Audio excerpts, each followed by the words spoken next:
20 мэдрэг үзэгчтэй та бүгдээ өнөөдрийн ажил үйлс өөдрөг бүтэмжтэй байсан гэдэгт итгэлтэй байна. 25 дугаар сууг телевизийн дуустдгаараа хилцүүлэг энэ удаагийн дугаараа өргөн барихад бэлэн болж байна. За тэгэхээр ердөө хэдхэн хоногийн дараа 2025 шувтарч бид шинэ жилдээ золох гэж байна. За тэгвэл оны одоо сүүл дээр нийгэм улс төрийн амьдрал буцалж байна. Тухайлх юм бол 12 дугаар сарын ихээр төрийн ордонд оюу толгойн сонсгол гэгч үйл явдал нийтдээ 5 өдрийн хугацаанд үргэлжилсэн. Нийтдээ 300 орчим гэгчүүдийг байлцуулан чухам энэхүү оюу толгойн хөрөнгө оруулалтын гэрээ юу болж өнгөрсөн юм бэ? Энд алдаа дутагдал байгаа юм уу? Хэрвээ буруутан бол чухам тэр хий юм бэ? Нөгөө талдаас гадаадын хөрөнгө оруулалттай холбоотой олон талын байр суурь яригдсан.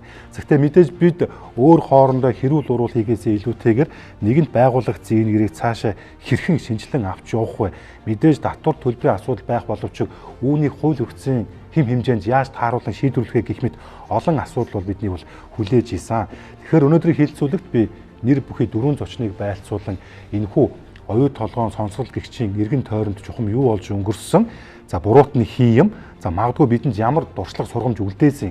Нөгөө талдаа энэ гэрээнээс цаашдаа бид гарц шийдлийг олж чадах уу гэдэг сэдвийн хүрээнд ярилцъя гэсэн юм аа.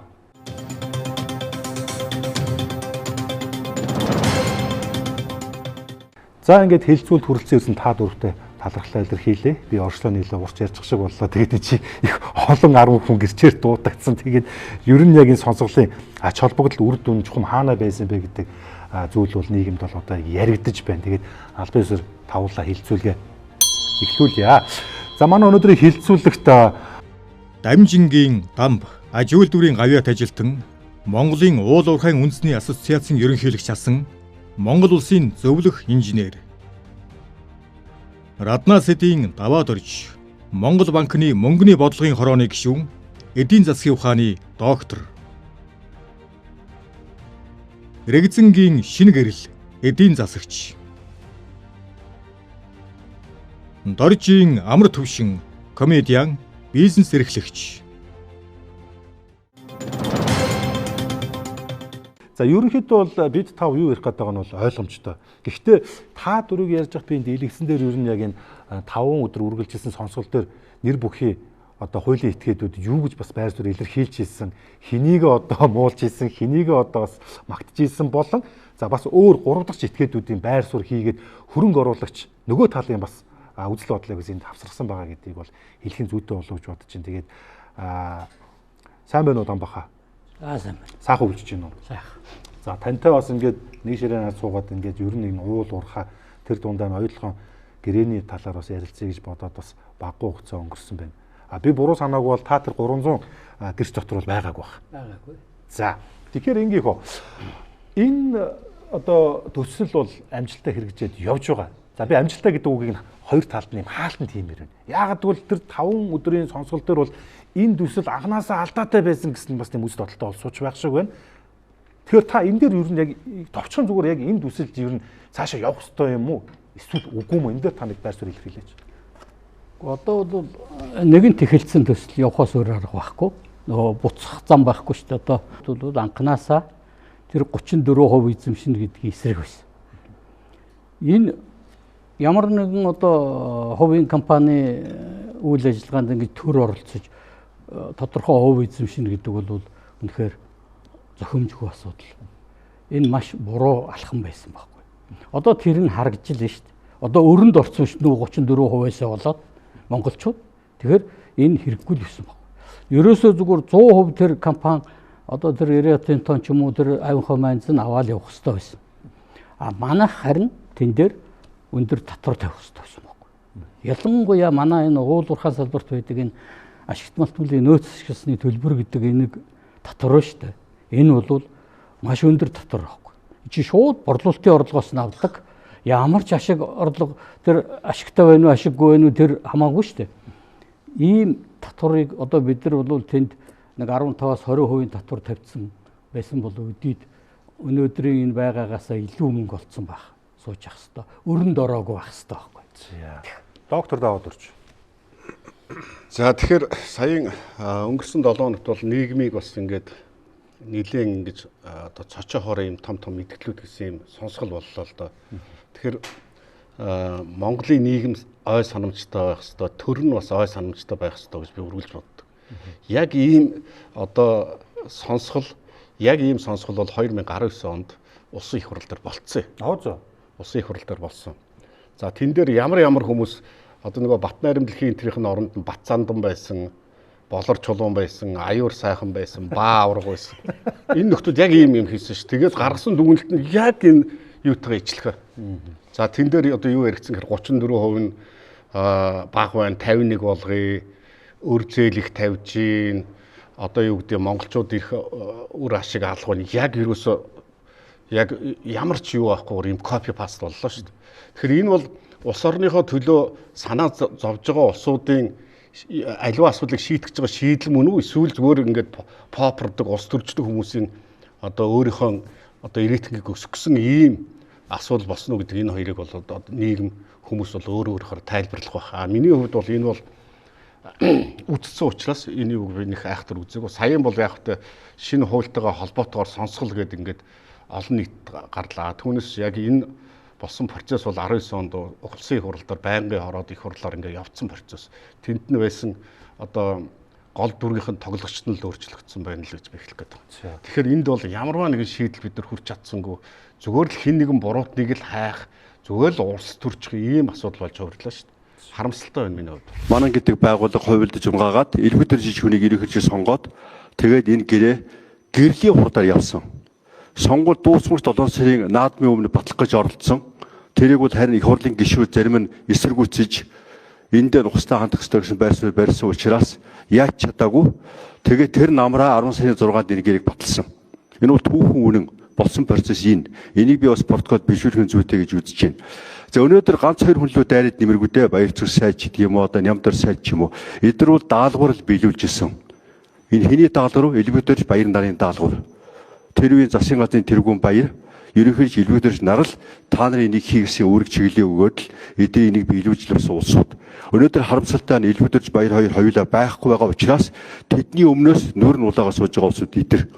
Уг нь гол энэ асуудлыг ингэж бодлуулсан ийм ухаа гэрээ хийсэн хүн бол элбэтэрч Баяр нар. Би анх сонсголоос бол шийдэл хүлээж исэн.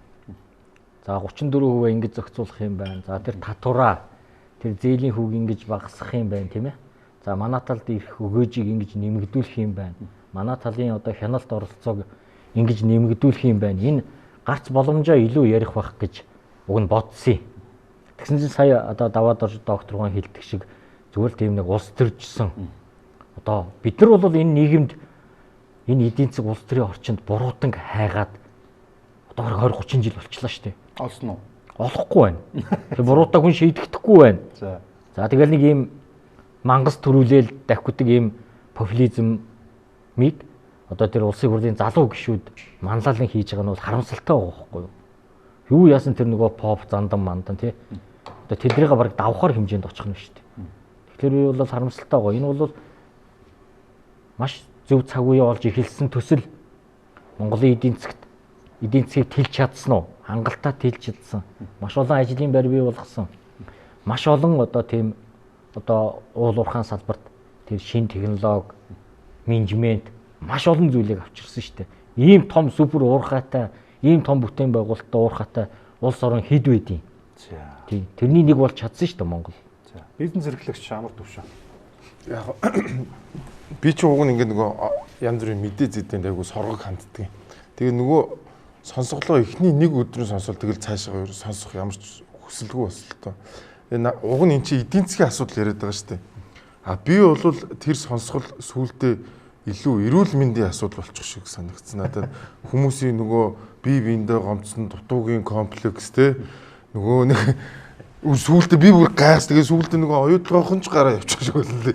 Тэгээд нөгөө нэг эд чинь нэг руугаа чи ингэсэн чи тэгсэн гэдэг нөгөө гомдлоо шиддэг ийм болоо. Тэгээд нэг тийм л юм болцсон. Зүгээр тий надад зүгээр хүмүүс хөрх нөгөө ойлгох гээд нэг юм хүмүүс ойлгож чадахгүй байгаа нэг юм нь юу байсан бэ гэхээр энэ эдийн засгийн одоо мөнгөний үржүүлэгч эффект гэдэг шиг энэ хөрөнгө оруулалтын үржүүлэгч эффектийн талаар монголчууд ерөөсөө ус төрчтөн ч ямар ч ойлголтгүй юм байна. Иргэдэн ч энийг сайн ойлгодог юм гэж бодсон би. Ингээд уул уурхаа руу ингээд хөрөнгө оруулаад ирэхэд татвараас гадна бид нар бол зөвхөн татвараа л яриад байгаа шүү дээ. Татвараас гадна бараа үйлчлэгээ худалдаж авч байгаа хүмүүс know how гэдэг ингээд энэ эдийн засгт орж ирж байгаа энэ мөнгө чи өөрөө хэд дахин үржигдээд Монголын эдийн засаг одоо бараг 5-6 дахинтай GDP чинь тэгж хурдтай томорлоо шүү дээ. Ихэн булангартай бол адгын булангартай гэж монголчууд ярьдаг. Эндээс нь бид нар ярих хэрэгтэй байна. Тэгээ би энэ дээр юу гэж ярих гэдэг нь вэхээр зэрэг тухайн үед бол нөхцөл их сайхан байсан. Яагаад гэвэл баяр гараа явчихсан боллоо. Тухайн үед бол 2008 онд ямар байдалтай байсан гэхээр зэрэг сонгуулийн дараа стандарт тус засгийн газар байгуулсан шүү дээ. 2008 оны 7 сарын 1-ний үйл явдал ч бол дэндүү харамсалтай үйл явдал болсон байхгүй. Энэ бол одоо 5 толгой энэ оюу толгойг завших гэсэн бүлэглүүдийн тулааны зодоос 5 сайхан залуу анаас алдсан. Тэгээд тэрний дараа сургамж аваагүй дахиад стандарт тус хамтрсан засгийн газар байгуулад тэгээд тэдгээр бол одоо баяр өнхий сайд бол юу ч хийсэн одоо чөлөөтэй байсан. Ямар ч хуулийг өөрчлөх, ямар ч бодлого гаргах бүх юм өөрийнх нь эрх мэдэлд байсан байхгүй. Би сая зүгээр бие халаалтын л асуултыг та дурс асуусан шүү. Одоо намгуу асуудлынхаа гол руу орноо. За. Сонсгол эхэлсэн. За энэ ч одоо нэг өдөрт 24 цаг байдаг бол энэ чи 5 хоногт одоо энэ чи юу гэсэн үг вэ? За тэгээд олон цагаар үргэлжилсэн лайв энэ төр бол одоо олон нийтийн мэдээлэл хэрэгслэр явсан. За би танаас асуух гэдэг нь юу гэхээр энэ 300 гэрч дотор багтах ёстой байсан дуудагдаагүй эрхмүүд байгаа вэ таны хувьд? Би зөвхөн дотоодын нэр бүх этгээдүүдийг хэлээгүй шүү. Бас нөгөө бидэнтэй энэ өнгөрсөн хугацаанд харьцаж ирсэн нөгөө талын гэж яриа. Одоо нөгөө энэ Rio Tinto байд юм уу? За эсвэл Amtragal гараад ирлээ те. За Turkish Steel гэдэг чинь хэд хэдэн юмуд 5-6 энэ чинь юу нөгөө талынхан байна. Зүгээр та энэ дээр тэр одоо гэрчин гэдэг юм уу тэр одоо этгээд нь байсан бол энэ сонсвол илүү үр дүнтэй ач холбогдолтой болох байсан гэсэн танд тийм бодол байна. Гэхдээ яг хөө ер нь бол зүгээр бас монголчууд энэ том төсөл дээр одоо яаж алдсан юуг онсон юуг алдсан гэдгээ бас нэлээ ярьлаа л дээ. Энэ ч бас нэг талдаа том сургамж байхгүй. Ер нь энэ одоо дэлхийн энэ олон зуун жил хөгжөөд яваад ирчихсэн энэ том корпорацийн одоо үйл ажиллагаатай монголчууд бол анхудаа тулгарч байгаа нь энэ байхгүй. Тэгээ бид нар бол үндсэндээ эднэрт бол жоохон нэг талаараа бол жолдож байгаа л байхгүй. Жолдож байгаагийн хэлбэр нь одоо сая тэр грек хийхдээ яаж алдсан тэгэл тэр олон бүтэхгүй юм хийгээл тэгэл бие биелүүгээ чихэл хэрэлдээд байл л дээ яг үнэндээ. Яг үнэндээ одоо эн чинь Ерөөтийн тогоос бараг хүн оролцсонгүй шүү дээ. Ягаад оролцохгүй байгаа юм гэхээр би бол ойлгосон. Энэ монголчуудын хоорондоо ярих ёстой асуудал хэрэлдэх ёстой юм. Эдгээр өөрсдөө энийг шийдэг нэг мөр болгог гэд орхицсан болов уу гэж ойлгосон шүү. Ер нь бол манайхан яг үндэ гадаадын хөрөнгө оруулалт энэ том хэмжээний хөрөнгө оруулалтыг Монголд анх оруулж ирээд одоо энэ оюутлогоо том жишээ нь л дээ. Тэгээ энэ дээр бол үнэхээр алдсан юм их байна. Сая бол энэ юундаар тэр сонсгол дээр харагдаж байна. Тэгэхээр ямар нэгэн байдлаар бид нар өнөөдөр дотроо их уучраа болох ёстой юм шиг байна. Хоёр тал болол нэг нь оюутлогыг дэмжигчийн тал, нэг нь одоо эсэргүүцэгчийн тал болчоод үзээд байвал энэ хизээч нөгөө үр дүнд хүрэхгүй. Асуугаад байгаа нь энэ сонсгол дээр ирэх ёстой боловч ирээгүй юм байна уу таны хувьд? За яг хөө ер нь би зүгээр бодсон улс төрчдөл их ирсэн байлээ. Яг нарийн уул уурхай мэрэгжлийн ч юм уу эсвэл одоо санхүү эдийн засгийн нарийн мэрэгжлийн хүмүүсийг авчирж агаад маргалдуулсан бол арай эдийн засгийн талаас улс төрчих нь бага болох болов гэж бодогдож байлаа. Би асууж байгаа нь тухайн үед төрийн тэргүүн байсан одоо энэ захыг элбүүдэрч байд юм уу те? Эсвэл одоо яг Дубан гэрээ гардаж хийжсэн засгийн газрын тэргүүн сайхан байдаг гэж нэр бүх хүмүүс одоо ингээд ирсэнгүү зарим нь одоо очихгүй ч гэдгээ хэлж, зарим нь огт хариу өгсөнгүү л дээ зүгээр. Доктор юу гэж бодох юм? За яг хоо энэ бол зүгээр цэвэр улс төрийн юм шоу болоод өнгөрчлөө л да. Харамсалтай нь яг эх орныхоо төлөө, улс орныхоо төлөө энэ төслийг аятайхан болгоё гэсэн үзэл бодлыг би үнэхээр олж хараагүй. Тийм учраас зарим том улс төрчд бол оролцоогүй байх гэж би ингэж бодож байна. Тийм тэгтэл биш та тухайлах юм бол дамбуу оролцох ёстой байтал гүндлээ оролцдог нь яаж юм. Гүндлээ энэ талаар юу ч мэдэхгүй шүү дээ. Тэр хүн ороод яг юм зохион байгуулалт жүжигшиг юм зохион байгуулад тэгээд товд улс төржөөд их л одоо мундаг баатрыг төрүүлэх гэсэн ийм байдлаар хандж байгаа нь бол туйлын харамсалтай. Нөгөө талаас манай монголчууд нэг зүйлийг анзаараагүй. Тэрний юу гэхээр бид нар бол одоо Rio Tinto гэдэг чинь дэлхийн маш олон баг төв болгонд байгаа хаа. Улсад одоо энэ төмрийн хөдөр зис алтны юм уурхаатай юм том юу ш дэлхийн одоо хоёрт болохоор юм том компани шүү дээ. Тэгээ энэ янз янзын Африкийн янз янзын улс байна. За Австрали, Америкт ингээ хөрөнгө оруулсан ийм мундаг туршлагатай компани байхгүй. Монгол руу орж ирэхдээ бидний зан ааш эдэр ямар аран шин гарах вэ бүгднийг мэдж байгаа энэ нөхдүүд. Тэгээ саяын одоо хилцүүлгээр бол бид янз янзын ярьж байлаа шүү дээ 51% болгоё, өсөн нэмэгдэх амнаатаа болоё, өшөө юу ч үлээ. Гэтэл энэ бүх зүйлийг байна шүү дээ тийм үү? Гэрээний хажуугаар хий гэж одоо шинжлэе гэж яриад байна шүү дээ. Энэ бид нар боломжгүй болсон. Би тэгж харж байгаа. Яагаад тэгэхээр биднийг хооронд нь хилцүүлээд маргалдуулаад арбитрийн шүүхтэр хэрвээ ямар нэг юм яриад одоо 51% байд юм уу те болгоё гэд ингээд очиход бид нар байж та далаараа цэвэр тавиулах одоо бодит кейсийг одоо ингээд юу Риатентод өгчөж байгаа байхгүй. Риатентод маш туршлагатай том компани. Монголчуудын зан ар шиг мэдж байгаа. Тэр ерхий сайд чи ингэжсэн байна. Иннээс болоод манай энэ Риатенто одоо компанид ийм хохирол учрууллаа гэж ганц өргөдөл бичгтэл бид нар нам суух байхгүй. Энийг ойлгохгүй улс орныхаа их ашиг урдаа тавихгүй хөөрцгөлсөн өөрөө өөрсдийнхөө дээр гаргасан хідэн улс төрчдийн л байж байгаа байдал харагдлаа шүү дээ. Үнэхээр аимшигт. Энд нь эдийн засаг нэг ширхэж байсангүй. Нөгөө тууз гэснээс энэ удаагийн хилцүүлэх дууланд би нөгөө энэ удаагийн сонсгол буюу те хянан шалгах төр хороогоо дахалж ийсэн хурлын гишүүн Бат найрамдлыг өрсөн боловч энэ удаад амжихгүй сайр өгсөн. За түрүүний таньд тууцд байсан Баясгалан гэдэг эмэгтэйтэй холбогдоод одоо ингээд хүслээд байсан боловч ямар ч хариу өгөхгүй. Өөрөөр хэлэх юм бол бас би энд бас болгож байгаа та их хурлын танхимд ярьсан зүйл энд бас дахиад нэг тодтогооч гэсэн бас нэг тийм бодолтой байсан боловч болоогүй. За нэгдүгээрт нь энэ Онтре гэдэг компани бол 2009 оны хөрөнгө оруулалтын гэрээний тал бол ерөөсөө биш. Бүгдээ энийг нэг талдаа ойлгох хэрэгтэй. Бид нар бол ямар нөхцлөөр гэрээ хийдэг вэ гэхээр Ашигт малтмлын хуулийн 29-р зүйлийн 1 зааснаар 3 шаардлагыг хангасан нөхцөлд хөрөнгө оруулалтын гэрээ хийдэг. Нэгдүгээрт энэ ашиглалтын лиценз эзэмших байх ёстой. Монгол улсад эхний 5 жилдээ 50 сая төгрөгийн 50 сая Америк долларын хөрөнгө оруулалт хийсэн байх ёстой. 3-дугаарт өөрөө хөрөнгө оруулалтын гэрээ. За нэвлэлээр баяр цагтаа наадах бид нэр мэдгүй шээ мэдлгүй явахт. Тэнэг хүмүүс сууж байгаа биш шүү дээ. За дээрэс нь бас нэг зүйл хэлье. Байж байгаа. Би нэмэлтээр нэг. За дараагийн асуудал бол яг хөрөнгө оруулалтын гэрээнд хамаарх хэсэх бүр бүтэн нэг сэдв байгаамаа. Тэгэхээр тэр бүтэн сэдвээр бол бүгдээрээ таны ярьж байгаа асуудлууд гарнаа тий.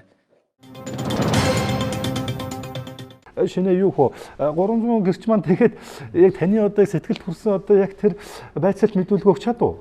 Яг хөө энэ өөрөө нөгөө ямар зорилготой байсан гэдгээс хамаарат байгаа юм. Гэтэ энэ өөрөө маш хариуцлагатай ажил байхгүй юу? Энэ өөрөө Монголын төр хамгийн том хөрөнгө оруулагчтайгаа тий Монголд хамгийн хэрэгтэй байгаа асуудлаар ямар чадвартай байгаа юм бэ гэдгийг олон улсад харуулсан үйл ажиллагаа байхгүй юу уг нь. Гэтэл энэ дээр гаргаж байгаа тоо баримт хийсэн шинжилгээ нь 2 дугаар курсын оюутанд таалагдахааргүй тийм юмыг Монголын төр бүр хууль тогтоох дээд байгууллагаас гарсан ажлын хэсэг өөрсдийнх нь гаргасан шинжээчт нь тийм одоо шинжилгээ танилцуулаад байгаа байхгүй юу? Улс төржсөн авцалтайгаа юмнуудыг нийлүүлэнгүүтээ нэг тийм том сүртэй мангас аятаа тоо гаргачихсан. Энд чи өөрөө манай төрийг олон улсад нэг ямар чадахгүй хүмүүс энд байгаа юм бэ гэдгийг шууд харуулчих штеп. Тэгэхээр энэ бол дараагийн сонсголтоор маш сайн анхаармаар юм байна. Мэргэжлийн өндөр түвшинд ямар ч алдаа мадаггүй хийх ёстой юм байна. Олон талаас нь энийг чинь олон улс харж байгаа. Бүх хөрөнгө оруулагч нар харж байгаа. Дараагийн Монголын зах зээлийг сонирхож байгаа бүх улс орон хөрөнгө оруулагч нар харж байгаа штеп. Тэгэхээр сая бол үнэхээр хариуцлагагүй тийм одоо шоу болчлоо шүү дээ. Тэгвэл би хэлж штэ эдийн засаг санхүүгийн ангийн 2 дугаар курсын оюутан хараад үгүй яагаад ийм алдаатай шинжилгээ хийгээд улс орон дээр дэлхийд дээр цацж байгаа юм бэ гэж хэлэхэр байна шүү дээ. Надаа бол зүгээр ингэж бодсон. Уг нь сонсгол гэдэг чинь ингээ нейтрал байр суурнаас хандах ёстой шүү дээ. Нөгөө нэг хүмүүс чинь. Тэгээд би зүгээр Бат найрамдлын ярианаас болон бусад нөгөө одоо энэ гишүүдийн ярианаас харахад ингээд аль хэдийн өөр юм гэсэн нэг юм дүнэлт хийцэн.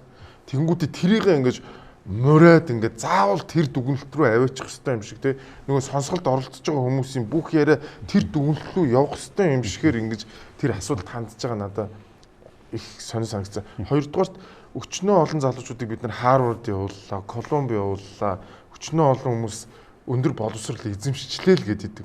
Гэтэл нөгөө нэг тэр өндөр боловсрол эзэмшээд ирсэн залуучууд маань зүгээр нейтрал байр суурьтай байх гэдэг талаар ойлголтгүй байгаа нь надад маш гонигтай санагдав. Монгол улсын хуулиудыг бол яаж зэрэмдэглэж өөрсдийнхөө таалд нийцүүлж энэ гэрээг байгуулсан гэж бодно.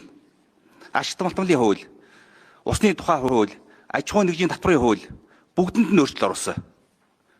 Ойлгоон гэрээ байгуулалтын өмнө ашигт малтмалын хуулийн 5-5 дээр ганц 2 өгүүлбэр бичээд Монгол улс баялгаа үнэлэхгүй мөртлөө хөрөн гаргаж иж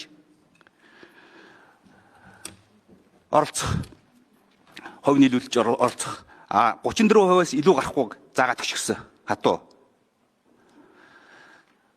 Оюутлогын гэрээ байгуулагдсан тэр өдрөөс 41 хоногийн өмнө аж ахуйн нэгжийн хуулинд өөрчлөлт оруулжгаад аж ахуйн нэгжийн алгалыг 3 жил хүртэл ингэ сунгаж болдог байсан 8 жил болгочихсон том аж ахуйн нэгж гэдэг. Гинти ашигын зэсийн 38% татвараас алдсан 66%, 68%. Энийг байхгүй болгоцсон. 41 хоногийн өмнө. Ядахтаа тэр байхгүй боллоо гэхэд оройлт шилжүүлэх энэ боломж байсан шүү дээ. Ийм том боломжуудыг гадныхан төгснөөр өнөөдөр ашиггүй болох үндэс бол анх тавигдсан юм аа. Одоо хэдүүлээ ингээ. За тэр 300 ирхэм бүгд ч ирээгүй ч дээ яг өндөө бол тоолох юм бол. За тэд бол ингээд яг одоо өөрсдийнхөө одоо тэр үзэл бодолтой юу гэх юм үнэн ч юм удлаач юм аа ярьсан. За гэхдээ бид нар нөгөө талаас бас байр суурийг сонсох хэрэгтэй тий. За одоо яг энэ нөгөө оюу толгой буюу Рионтитэй талаас ч одоо яг ер нь яг ямар одоо энэ бодолтой байна. Одоо чинь энэ Онтра компанийн захирал одоо энэ Стивен Скотт бол энэ сонсгол дээр ирсэн л дээ. Хэлмжтэйгээ сууж байгаа ярьсан. Тэгээд энэ их сонин мэсэн л одоо энэ Монголын засгийн газарт 34% өгье гэж одоо удаадараа бид одоо хандаж байсан боловч хэн ч хариу өгөөгүй гэж байгаа. За энийг үнцэг. За тэгснэ 2004 онд байгуулсан хувь цааны оролцоо за эрх олж авах хилцлийн дагуу оюу толгой компанитай хамтран ажиллаж байна гэж байгаа. За бас дахиад нэг үнцэг. Тэгээ ингээд явхаар энэ Стивен Скотт ярианаас ингээд хараад тахаар бид танаа төр засагтай ингээд хамтрая. Шаардлагатай бол зарим гэрээний зүйл залтыг ингээд шинжилъя гэдэг. Танаа хариу өгдөггүй. Хаалтан дотор энэ хүн хэлээгүй боловч би хардаад байгаа. Танах авилга нэгтгэх шүү гэж энэ хүн хэлээд тах шиг байна. Өөрөөр хэлэх юм бол танах ингээд анх тогсноос ингээд дандаа буцаж идэг. Танаад ямар засаг соёл гарч ирнэ тэр нь ингээд өмнөхөө ингээд үгүйсгчдэг. Биднийг 50 байлгадаггүй. Тэгээ бид нар одоо ерөөсөө төслийг болиё гэдэг юм эсвэл ингээд энэс урган гарсан одоо хохирлоо буцаагаад аваа гэхээр танах ингээд болчдөг. Ерөөсөө танаа энэ төр засагч ойлгомжгүй байдал нь зөвхөн одоо энэ Онтре болон за одоо Риотонтой болон бусад одоо гадны хөрөнгө оруулагчдыг Монгол доктортой уул уурхайн үйл ажиллагаа явуулж төслөө хөдөлгөхөд байнга саа дотор болдог гэдгийг энэ хүний одоо хилээд байгаа энэ өгүүлбэр дотор нь яваад байгаа юм. Овоолгоос гаргасан нэг 2-3 эрдмийн ачит их 2-3 удаагийн нөгөө 34%-ийнхаа нөгөө хуулийн дээр яатсан хүсэлтээ өгөөл идэх гинэ. Одоо энэ чинь Монгол компаниуд шүү дээ. 4-5 удаа өгөөд юус ямар ч хариу өгдөг. Харж хариу байхгүй, цагаан хариу байхгүй. Тэгээ нөгөө юу болж ийн гэсэн чинь нөгөө одоо сүүлдээ ингээд эсүүлдэхгүйгээд нөгөө компаниудтай дийлэнд орохоос ингээд нөгөө төрийн байгууллагч айдаг болцсон. Яг тэр жишээ энэ дээр явж байгаа. Уг нь энэ Онтригийн асуудал чинь зүгээр л бордороо шийдэгчих асуудал байхгүй. Уг нь бол заавал улсын хурал муурлаар эдгээр өөрсдөө аль хэдийн төлөвлөгөө хийгээд явуулсан юм билээ. Нөгөө борд мордер хамаг юм гол нь шийдвэр гаргадаг. Энд аль хэдийн ингээд ийм дийл байж болох юм байна. Ингээд явуулж игээд Онтригийнхаа аль хэдийн нэлээд хэдэн жилийн өмнө ажиллаа хийгээ явуулсан тэгсэн чинь манай төр засаг ерөөсөө ажиллаа хийхгүй. Яг энэ зөвхөн Онтре дээр ч биш Монгол компаниуд дээр хүртэл байгаад. Гэхдээ тэгээ 34 дээр дийл хийл да ингээд тохиролцсон үнэхээр авах гэдэг юм бол ирээд аав гэд ингээд ярихлаар ирдгүү гэдэг. Яг тэр л тавтагдчихж байна. Тэр ямар бодолтой байна? Тэгэхээр шийдвэр гаргагч нарт одоо хувьд нь ямар нэгэн ашиггүй л бол ямар ч шийдвэр гаргадаг л байхгүй. Тэгээ сонслоо. Тэгэл чимээгүй. Өөрт нь ашигтай бол тэр шийдвэр гаргана. Тэгэхээр нөгөө юм өгнө л гэсэн үг шүү дээ. Тэ? Ердөө л тэр байхгүй. Тийм учраас зүгээр ингээд одоо нэг сайхан эх орончоор ч юм уу зөв шударгаар та энийг шийдээд өгөөч гэхэд бол шийдэхгүй. Петровичийн захирал давааны мөн Санжин баярт 10 сая долларын хавуул өгөөд 10 башаа аваад Америкт. Тэгээ ялаа авсан нөхөр шийдэг. Тэгээ ийм ашиг сонирхлын зөрчилтэй улсуудаас болоод менежментийн төлбөрөөр Монгол улсын авсан бүх татвараас илүү мөнгө өнөөдөр байдлаар төлчөөд байгаа. Нөхцөл байдал маш хурдан өөрчлөгдөж байгаа. Тэгэхээр үеийн их хурл, үеийн засгийн газар энэ гэрээг Монгол ашигтай болгоод сайжруулаад явж явах хэрэгтэй. Хөрөнгө оруулагчтайгаа хамтарч ажиллаад. Энийгээ бид нар хийгээгүй байхгүй юу? 12-оос 16 оны засгийн газар яасан?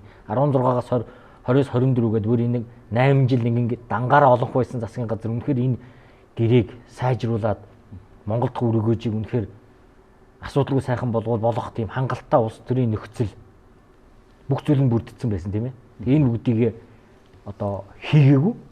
Тэгээ яагаад хийгээгүй гэдэг чинь одоо тэгээд бас асуудал болчиход байна шүү дээ тийм ээ. Тэгээ ажлаа хийгээгүйгээ болоод сая бас их сайн хилцлээ л дээ. Саяны нэг дурсамж уулзалтанд 5 өдөр.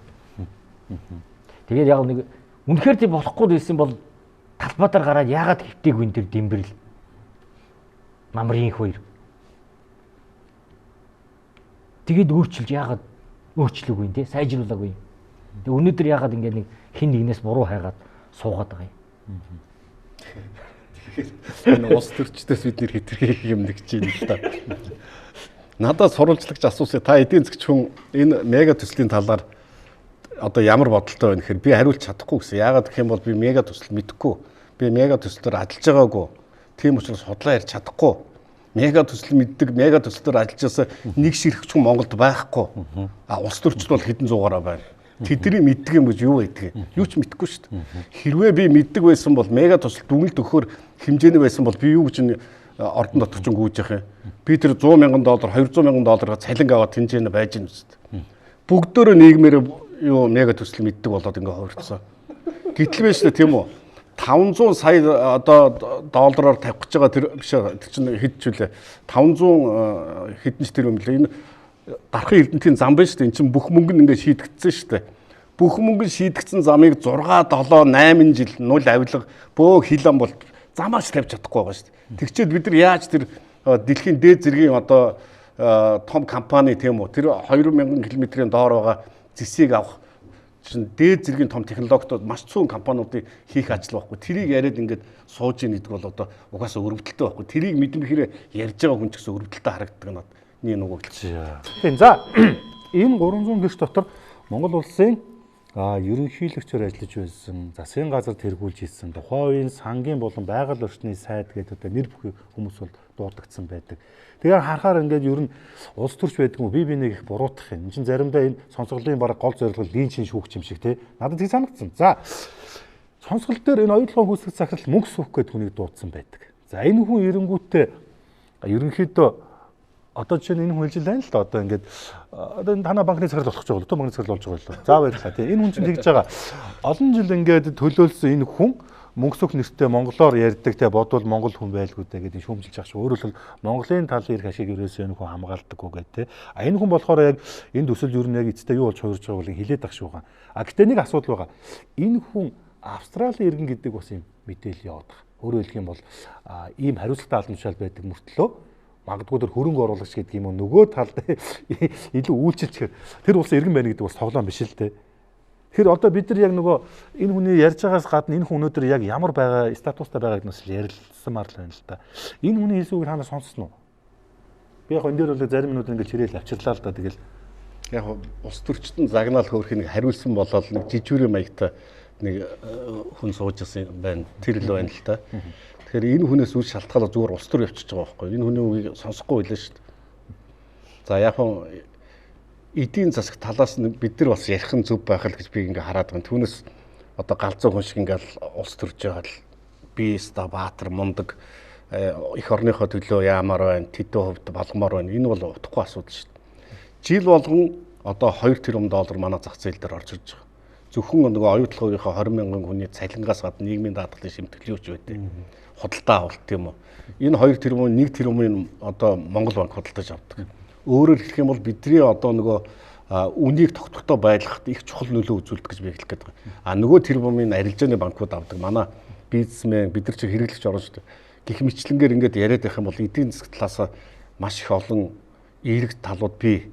Мэдээж тэр төсөлтөй холбоотой зөндөө шүүмжлэх юмнууд байгаа. Эерэг талын ярьсан хүний дайсан гэж хараад шүүмжлэл шүлсэн өсрөгөд байх юм бол баатар болж ийн гэж ингэж харж болохгүй. Нийгмээ хоёр хувааж болохгүй. Зөв зүйтэй юм хийх ёстой. Би бол анханасаа улс төрчдийн гарт өгдөгөл буруу асуудал байсан. Яг цалингийн хангалттай тултал нөгөө тэр мега төсөлтөөр ажиллаж байсан туршлагатай хүмүүсийг зарлаад тэр хүмүүс ирээд энэ гэрээнүүдийг хийсэн бол бид нар өнөөдөр ингэж сууж байхгүй л гэж би ингэж хараад байгаа. Түүнээс ус төрд байж байгаа хүн түүц ажиллаж чадахгүй хүн ийм мега төсөл хөдөлгөнө гэдэг чинь угаасаа л өөрөө галзуурлал байхгүй. Шал утахгүй л асуудал байхгүй. Хамбоо яг энэ хүн чинь гүйцэтгэх захирал одоо тухайн компанийнхаа эрх ашигыг хамгаалж ярина шүү дээ. Өөр хинч тэр үстэй компани захирал компанийнхаа эсрэг юм ярина гэж байхгүй шүү дээ. Тэгээ нэгдүгээрт энэ хүн бол ажиллаа л хийж байна. Тэгээ энэ эдний захирал Монгол байна уу, гадаад хүн байна уу тэр нөх ач холбогдолтой биш. Яг үнэндээ. Яг тэгэхээр энэ компани чинь угаасаа өөрийн гэсэн дүрм журамтай стандарттай олон улсын хэмжээнд үйл ажиллагаагаа яаж явуулдгүү бүх юм ингээд бүр олон зуун жилээр тогтцсон компани шүү дээ энэ Rio Tinto чинь. Тэгэхээр энэ одоо оюутлахын гүйцэтгэх захирал бол тэрл зарчмаар тэрл одоо стандартаар л ажиллахаас биш өөрөөр ажиллах ямар ч боломжгүй шүү дээ энэ чинь.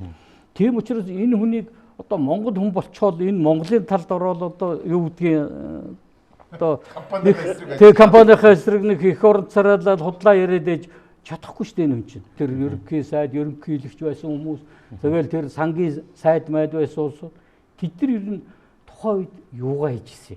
Өнөөдөр л гинтг ухаарлцсан юм шиг л мундаг юм яриад байна шүү дээ тэр чинь. Өөрөө тэр ажил хийж явахдаа энэ үнэхээр одоо энэ за 34%-ыг одоо Монгол авна гэхэд за яаж авах вэ? Зээлээр авах нь тийм үү? Зээлийг хаанаас авах вэ? Хэдэн хувийн хүүтэй зээл авах вэ? Тэгээ тэрийг бид нар хизээ нөхөд төлөх юм. Гэхдээ тэр эдрийн чинь тэр сангийн яам чинь тооцоолж боддгоо. Одоо 10 гаруй жил болж штэ энэ чинь. Тэр хооронд юугаа хийж явсан энэ засгийн газрууд энэ олон улс төрчнөр тэр албан тушаалтангууд.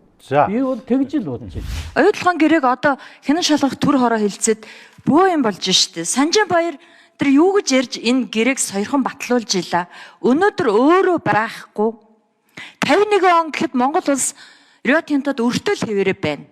Тэгээд тэр Санжин Баяр нь би толгоогоороо хариуцсан энэ бол ёстой дэлхийн нийт харж гин Монгол улсыг харж гин гэж батлуулсан. Одоо тэр Санжин Баярын толгой хинт чирэггүй л байгаа байхгүй юу?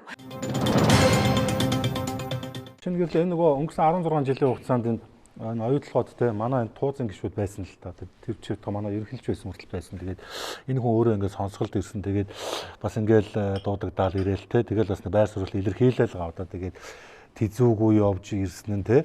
Гендэж гондож вэ гэдэг одоо тэгээд тэдч буруутай, бидч буруутай гэж байгаа юм болов. Ер нь зөвхөн би баг бандгүй л онцлж болохоос хэд хэдэн байгаа штэ. Өнгөрсөн хугацаанд. Зүгээр энэ тууцд байсан хүмүүс ер нь хэр сэтгэл ханамжтай байдгүй. Тэд ажиллаа хийж чадсан болов. Мэдээж Монголын талаас манайхыг тэглүүлээд тууцад үнэхээр тийм мэрэгжлийн эдийн засагч хөрөнгө оруулалтын мэрэгжилтэн уул уурхай салбарын топ менежер байсан уу? Эсвэл зүгээр улс төрчид байсан уу гэдэг чинь өөрөө асуудал байхгүй юу? Яг ийм улс төрчид байсан учраас өнөөдөр бид нар энийг яриад байгаа байхгүй юу? Эдний оронд үнэхээр тэр мэрэгжлийн хүмүүс ороод үнэхээр тэр компани засаглалыг сайжруулах, тэр өргөөжийг тийм ээ сайжруулах асуудалтаар үнэхээр тэр тузынхаа үргийг гүйцэтгэж ийсэн бол бид нар арай өөр юм ярьж явах байсан байх. Тэгээ бидний алдаа шүү дээ. Тийм шүү. Гэхдээ тэр тэтгэвртэй гарсан улс төрч тийм зүгээр жижигхэн түцний тузаар утсан ч ажиллаж чадахгүй. Багванд гоо зүгээр түцний жижиг хүнсний дэлгүүрийн тузын гишүүн болсон ч ажиллаж чадахгүй. Юу оюу толгоо. Энд чинь насаараа гар хөлөө зүлгүүлээд явцсан хүнээр үгээ бичүүлсэн хүн шүү дээ. Энд чинь бизнесмен биш. Хөрөнгө оруулагч биш байхгүй юу? За тэгээд нь бол энэ одоо энэ ерөнхийлөгч байсан, ерөнхий сайд байсан хүмүүс энэ тууцын гишүүнд байсан л дээ. Зүгээр би бол одоо нэлээд хэдийн мэднэ. Нэрлж болохгүй. Би зарим санахгүй байна. Одоо сая багванд гуйс гисүүлээд ингээд хүмүүс байна. Гэтэл яг одоо миний санаанд бол ганцхан л мэрэгжлийн хүн байсан. Ган учир гээд нэг хүү манай уул уурхайн салбарын бас гайгүй гадаадд төгссөн нэг хүү байсан. Хэл ус сайтай. Тэр л байсан. Тэгтэл тэрний үгийг бол нохоо утаснаас дор тоохгүй хүлээж авахгүй. Яг тэгэхээр тэр нэгдүгээрт баг залуу туршлага багтаа тэгж том одоо компани түүцэд орж үзээгүй. Тэгээд тэрий чинь болвол тэгэл ер нь нөгөөдүүл нь за дугаа байл гिचгэн штэ ер нь.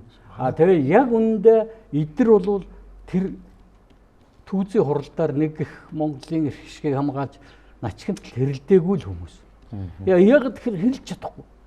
Сая хэлдгээр мэдхгүй мэрэгжлийн бус байна шүү дээ тэр чинь. Нэгдүгээрт эдийн засаг мэдхгүй, хоёрдугаарт уул уурхаа мэдхгүй. Тэ? Гуравдугаарт хэл мэдхгүй. Тэ хэл мэдхгүй.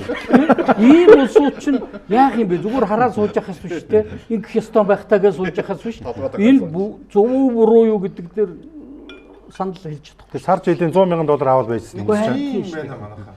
Оюу толгойн түүцийн гишүүнээр ажиллаж байхад улсын их хурлаас оюу толгойн талаар гаргасан тогтоолууд бидний ажил үүрэгээ үздэхэд их тус нэмэр болж байсан гэдгийг л хэлэх байна.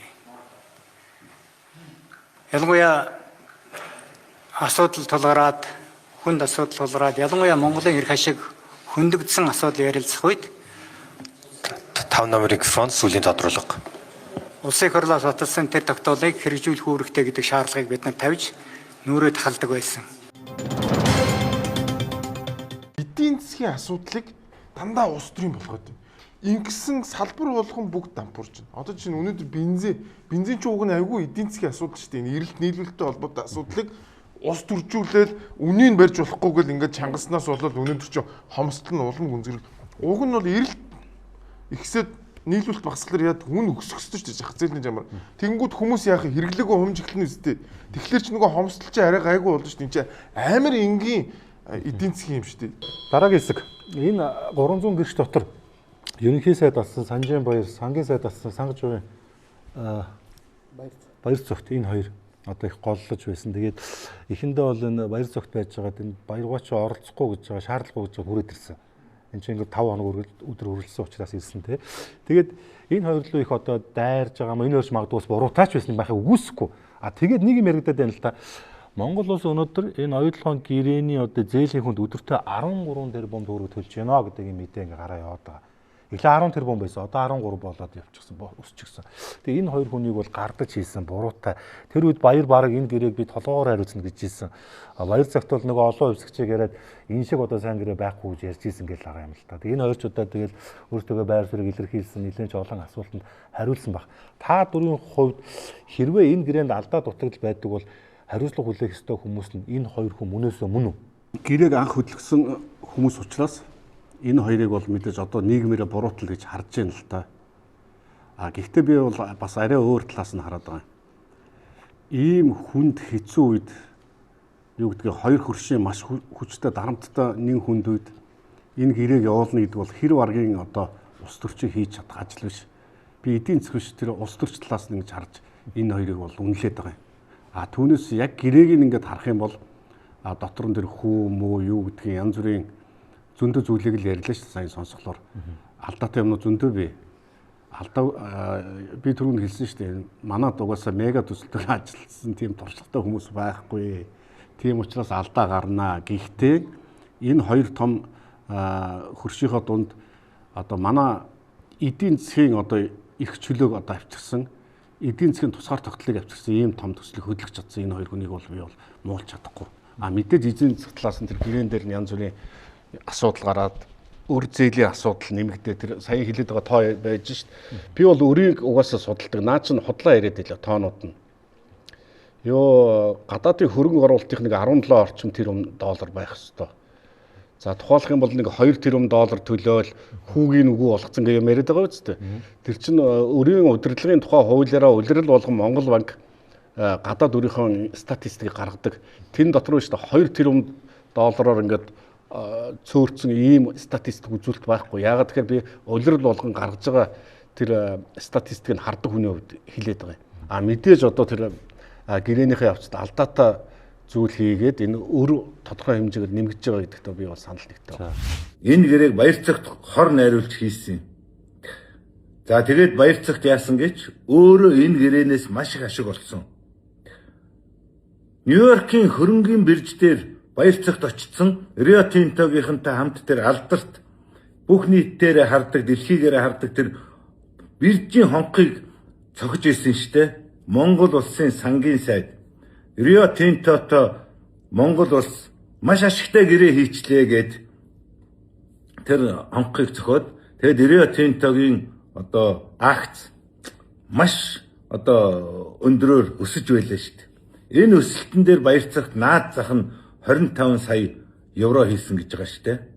Тэр еврогоо нөгөө офшор дансантаа хийцэн байсныг нь олон улсын эрен сурвалжлах сэтгүүлчид ил гаргаад баахан офшорчдын юмыг гаргахад энэ нөхөр чинь баригдаад сандраад тийшээ гүйж очиод нөгөө дансаа хаагаад эргэж ирээд юу гэж ярьсан гэж $1 сая мартцсан байсан юм а гэж ярьж байгаа шүү дээ.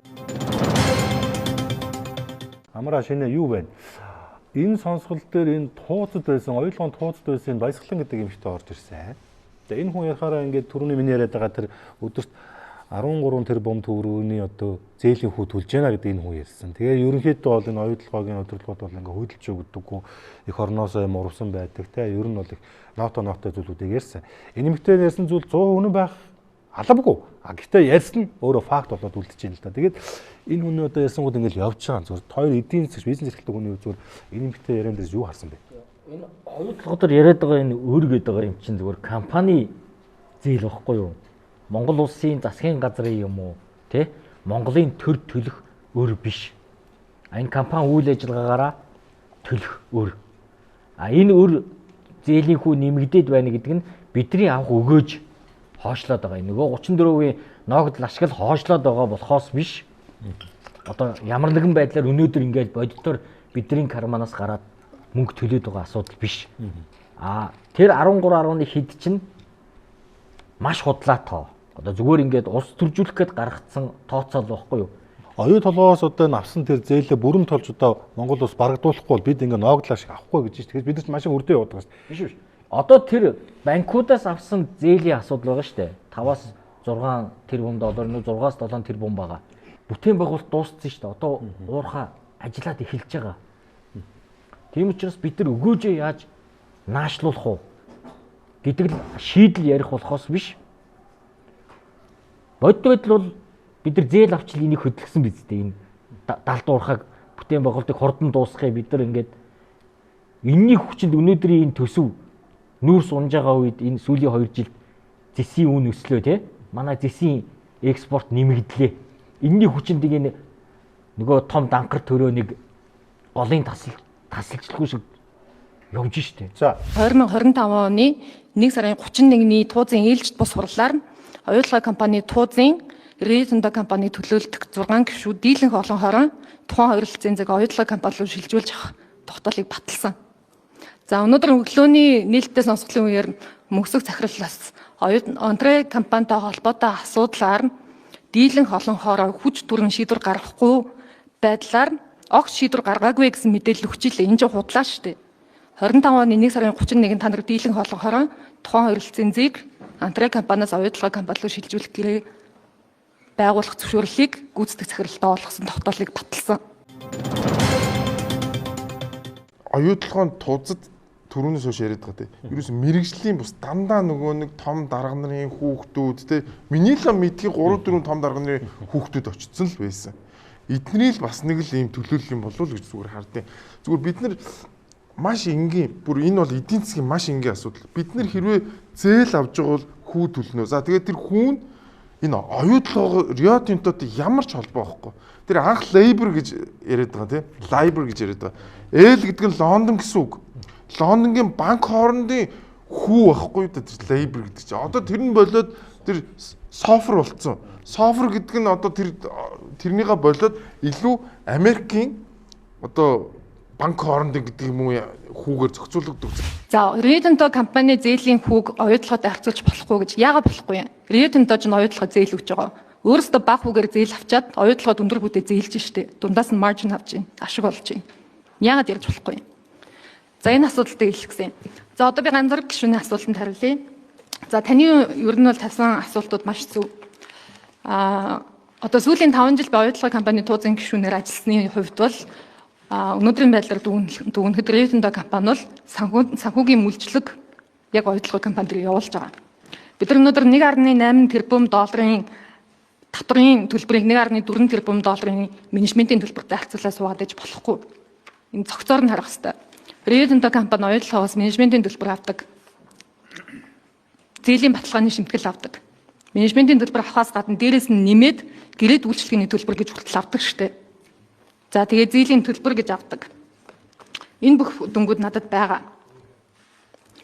2025 оны 7 сарын байдлаар Rio-Tinto компани нийт 570 сая доллар зөвхөн баталгааны шимтгэлд. Энэ бол 4 тэрбум долларын зээлийн баталгааны шимтгэлд авсан штеп. 500 сая долларыг 4 тэрбум доллар зээлийн баталгааны шимтгэлд. Менежментийн төлбөрт 1.2 тэрбум, гэрээд үйлчлэгээний ажилд 370 сая. Ингээд нийт 2.2 тэрбум долларыг зээлийн санхүүжилтч биш, хувьцааны санхүүжилтч биш, зүгээр л яг таны хэлж байгаа үн шилжүүлэлт буюу transfer pricing. Тухайн үйл ажиллагаа явуулж байгаа орон нутагта татвараас зайлсхийх, ашгаа төрүүлж өөрөө хүртэх гэсэн ийм схем явж байгаа шүү дээ. Энийг би тодтогч хэлмээр байна. Би та дөрөв яриг сонслоо. Одоо яг гол юмдаа орж ирээ. Би уул нь инхэх гээд байгаа. Тэгээ одоо яг орж ин зөө. Та дөрөв одоо бүр ам асууя. Тэгэхгүй та дөрөв ер нь л нэг жоохон зарим тал руу хадуурж ишүү. Энэ оюу толгой яг хизээнээс одоо яг Монгол улсад ашигтай байх юм. Хайшин тэнд одоо ажиллаж амьдарч байгаа амьдралаа залдуулдаг улс эсвэл тэр нэг орд үйл ажиллагаа явуулдаг тэр аймаг сувгнуудаа тэгээд сайхан амьдрах юм уу? Энд ч одоо Монгол улсын одоо газар эвлэдэг баял нийт монголчуудын одоо би өмчөж ойлгоод байгаа ш тийм үү. Тэг хизээ яг монголчууд ашигтай байх юм. Жишээлбэл одоо яагаад энэ хөрөнгө оруулалт болоо одоо энэ зээлийн гүйлгэнд Монголын дотоод банкаар явахгүй байгаа. Яагаад энэ гадаад банкаар ингэ явж байгаа. Бид нарыг яагаад ингэж үгүйсгээд байгаа. Монгол ашигтай байх нь бас буруу биш шүү дээ. Энэ одоо яригдж байгаа зүйл болгонд бүгд бас юу гэдгийг нөгөө нэг тийм популизм ч юм уу хуурамч их оронч би бодохгүй. Энд чинь нөгөө талдаа Монгол улсад Монголын иргэнд одоо би ашигтай байх хэрэгтэй болж байна. Би бүр яг наадахны чинь бүр яг амьд гэрчин болж ирсний үед яг хэлээ. Би яг оюутлагад ажиллаж байх үед оюутлага чинь монголоор ингээд хамаг юм явуулдаг гэсэн. Тэгсэн чинь нэг өдөр татвараас дансыг хаагаа идэх хөөх. Тас гэл тэгэл тэр чинь нөгөө тим том төсөв хөдөлгөж байгаа хүмүүс чинь бүгд шоконд орж байгаа юм чи. Яагаад данс хаагаа ичваа гэд. Тэгэд эн чинь өөр амар том эрсдэл болоод манайхны зүгээр нэг юм тэнэг зүгээр нэг юм амар тэнэг үйлдэл хийснээс болоод нөгөөдөл чинь шууд энэ бол эрсдэл. Монголд бол мөнгөө оруулах мөнгөө байршуулах эрсдэлтэй байна гингүүтээ шууд Монголоос гаргасан. Тэр 2011 лөө 12 онд болсон зүйл шүү. Тэгэл хоёрдугаарт Монголд бас цахилгаан станц барья гэж манайх ч үгүй та нараар оруулахгүй бид нар барьна гэж улс төрчид нь хоорондоо зодолцоор байхгүй. Одоо жил болгон хэдэн зуун тэрбумаар нөгөө нэг дамраа бид нар хятадаас хэрвээ зээл өгнө тэр нь одоо 12% хүүтэй зээлээр явна гэсэн бол тэр үеийн улсын хурлын гишүүд зөвшөөрөхгүй байсан. Тэгэхээр гэрээний нэр бол зээлийн гэрээ гэдэг нэртэй байх ёстой шүү дээ. Яагаад хөрөнгө оруулалт гэж байгаа юм гэхээр чи тэр мөнгөө зээлж олно уу, хөрөнгийн биржээс босгоно уу, ямар ч байсан Монголд оруулахдаа хүү тооцохгүй л гэдэг юм байгаа. Одоо хамгийн энгийн ойлголт байгаа. Монгол улсад зээлдүүлэх үйл ажиллагаа явуулж байгаа бол Монгол банкнаас лиценз авна. Rio-Tinto бол зээл өгөхдөө лицензгүй ажиллаад байгаа юм. Одоо хоёр энгийн хүн хоорондоо хүүтэй зээл гэрээ хийгээд өгүүлцэн авалцсан байхад зээлийн үг нь их хэрэггүй шүү дээ. Ягаад гэвэл Монгол банкнаас тэр зээл өгч байгаа хүн лиценз аваагүй учраас банк зээл өгч болно, банк ус зээл өгч болно. Хувийн зээл өгч болохгүй, компани зээл өгч болохгүй. Хэрвээ хүү нэхэмжилж байгаа бол тэр нь хүчингүй байдаг. Тэрнтэй яг адилхан Rio-Tinto-гийн зээлийн хөг бол төлөхгүй байх эрх зүйн орчин байгаа шүү. Тий ашиг авах юм бэ? Ашиг авмаар байна. Ашиг гэдэг дээр бид нар зөв ойлгомоор байна. За 34% ногдол ашиг нэг өөр. За. Эдийн засгт үзүүлж байгаа ашиг нэг өөр. За ер нь бол шууд бол 20 мянган ажлын байр байгаа. Шууд усаар 50 мянга байгаа. Тийм үү? Энэ маш олон хүний ажлын байр. Цалин. За дээр нь маш олон ханган нийлүүлэгч байгаа. 60-70 мянга. За эднэрийн эдийн засгт Монголын эдийн засгт оруулж байгаа өгөөж гэдэг өөрөө асар том зүйл байгаа байхгүй юу? Түүнээс биш бид нар ганцхан ингээд ноогдол ашгаар л нэхэл байгаад байвал эн чинь өөрөө бид нар үнэхээр одоо өрөвдөлтөө тийм эдийн засаг бизнесийн анхын шатны мэдлэггүй байна л гэсэн үг байхгүй юу? Иргэд ингээд байна л да. Ашиг авах байдгаа ингээд бид нар өөр төлөөд байгаа бухимдаад байна шүү. Үгүй харин тэрий чинь харин одоо энэ их улс төржид популизм явсан учраас л тэд нар тэгээд байна шүү дээ. Түүнээс энэ төсөл хэрэгжснээс хойш Монголын эдийн засаг яаж өргөжөд тэлсэн? Энэ төсөл эхэлж байхад Улаанбаатар хотод ямар олон барилга шинээр эхлээд одоо бүгд дууссан үйл ажиллагаа нь явагдаж байгаа юм. Яг энэ төсөл эхэлж байхад GDP хэд байсан юм? Да одоо хэд болцсон байгаа юм. Тэгэнгүүт энэ төсөл эхэлж байгаа үед хүмүүсийн орлого яаж нэмэгдэжсэн юм? Хүн болгон уул уурхаан том машин аваад төрөөслүүлээ гэдэг байсан шүү дээ. Хэрвээ энэ төслийг уул уурхад орж ижсэн энэ төслийн циклийг бид нар алдалгүй өнөдөр явж исэн болвол үнэхээр энэ иргэдийн орлого амьдралын чанар шал өөр түвшинд очих байсан. Энийг үе үеийн улс төржилт таслан зогсоосон байхгүй юу? Бид нар 34-өө яаж наашлуулах уу? Тэрийг яаж шийдэх вэ гэдэг асуудал байгаа шүү. Өнөөдөр нөгөө хүчин төгөлдөр баримт хүчээр 4 тэрбум доллар чинь 8.4 тэрбум доллар болсныг сангийн ам хүлээж аваад баталгаажуулсан баримт нь энд байна. Өөрөөр хэлбэл 4.4 тэрбум долларын асуудал. Нэмээд та 6.8 тэрбум долларыг сая Дубан гэрээгээр хүлээн зөвшөөрч байгаа байхгүй юу? Энэ бол тэрбум долларын асуудал. Өнөөдөр монголчуудын амьдралыг шийдэхэд юу хэрэгтэй юм? Мөнгө. Энэ мөнгийг ярьж байгаа байхгүй юу? Та гэтэл хүнд ийм тэрбум доллароо зүгээр өгчөөд өөрөө 600 сая доллар гуйлагчлаад явж байгаа энэ чинь эрүүл эдийн засаг юм уу? Ухаалдаг ашиглаадаг яагаад энэ улс чинь ингээд ашиг хүртэл өртөөл байгаад байгаа юм бэ? Хэлээ 2016 оны улсын хурлын сонгуул санаж гэнэ үү? Монголчууд юунаас айсан гэж хүн болгонд 15 сая төгрөг ногдож байна. Одоо аюул боллоо сүрлээ энэ ус орн. Хурдан энэ арчилсан намаас авч одоо энэ ус орныг хөгжүүлэх бол болохгүй нэ гэсэн. Одоо хэд болсон? Тэр бүгдөө айцтай автчихсан. Айлын гэлт ороод сонгуулийн сурталчилгаагаар явж байгаа Монгол Ардын намын гишүүн болсон нөхөр жирэмсэн их нэрийн одоо эмэгтэйгийн гизрүү заагаад энэ хүүхд гарч ирэнгүүт 15 сая төгрөгтэй болно шүү дээ. За тэр өртөө болно шүү дээ. Тэр биеийн муу одоо хөгшин бурхан болонгуудаа 15 сая төгрөгийнхөө өрийг та нарт үлдээж гэж айлгаж ирсэн. Одоо хэд болсон? Одоо асуудал шийдэгдсэн үү? Үгүй 40 сая болсон. 40 сая болохоор бүр амар болчихж байна уу те? Компани байр суурь бол нэг хилээд байгаа. Оюутлогоогүй антраа гэсэн ойлголт бол байхгүй. Антраа угаасаа ингээд урьдчилаад хөрөнгө оруулалт хийгээд бэлдээд ингээд зэгцэн тэгээд ерөнхийдөө хин хиндэл аль талдаа хамгийн өргөөжтэй хөлбөр нь оюутлогоо компани байгаа бүх одоо дэд үтс хөрөнгө оруулалтыг ашиглаад антраа компани холборлолт явуулах ёстой баха. Тухай ашиглаад ингээд яг манай улсыг өгөөж нэхэр та нар ингээд тэр одоо ханган нийлүүлэгч тэнд ажиллаж байгаа улсуудыг аймаг оронд гэрээд ах шиг байна л та. Нөгөө тал чинь нийт монголчуудын эрх ашиг гэж нэг юм байгаад байна. За нэг одоо сүүлдээ энэ чинь ингэж Рио Тинтог одоо амнаад одоо өгдөг болгоё гэдэг байна. Нэр бүх албан шалтгууд нь одоо л ухаарсан юм шиг ярьж байна те.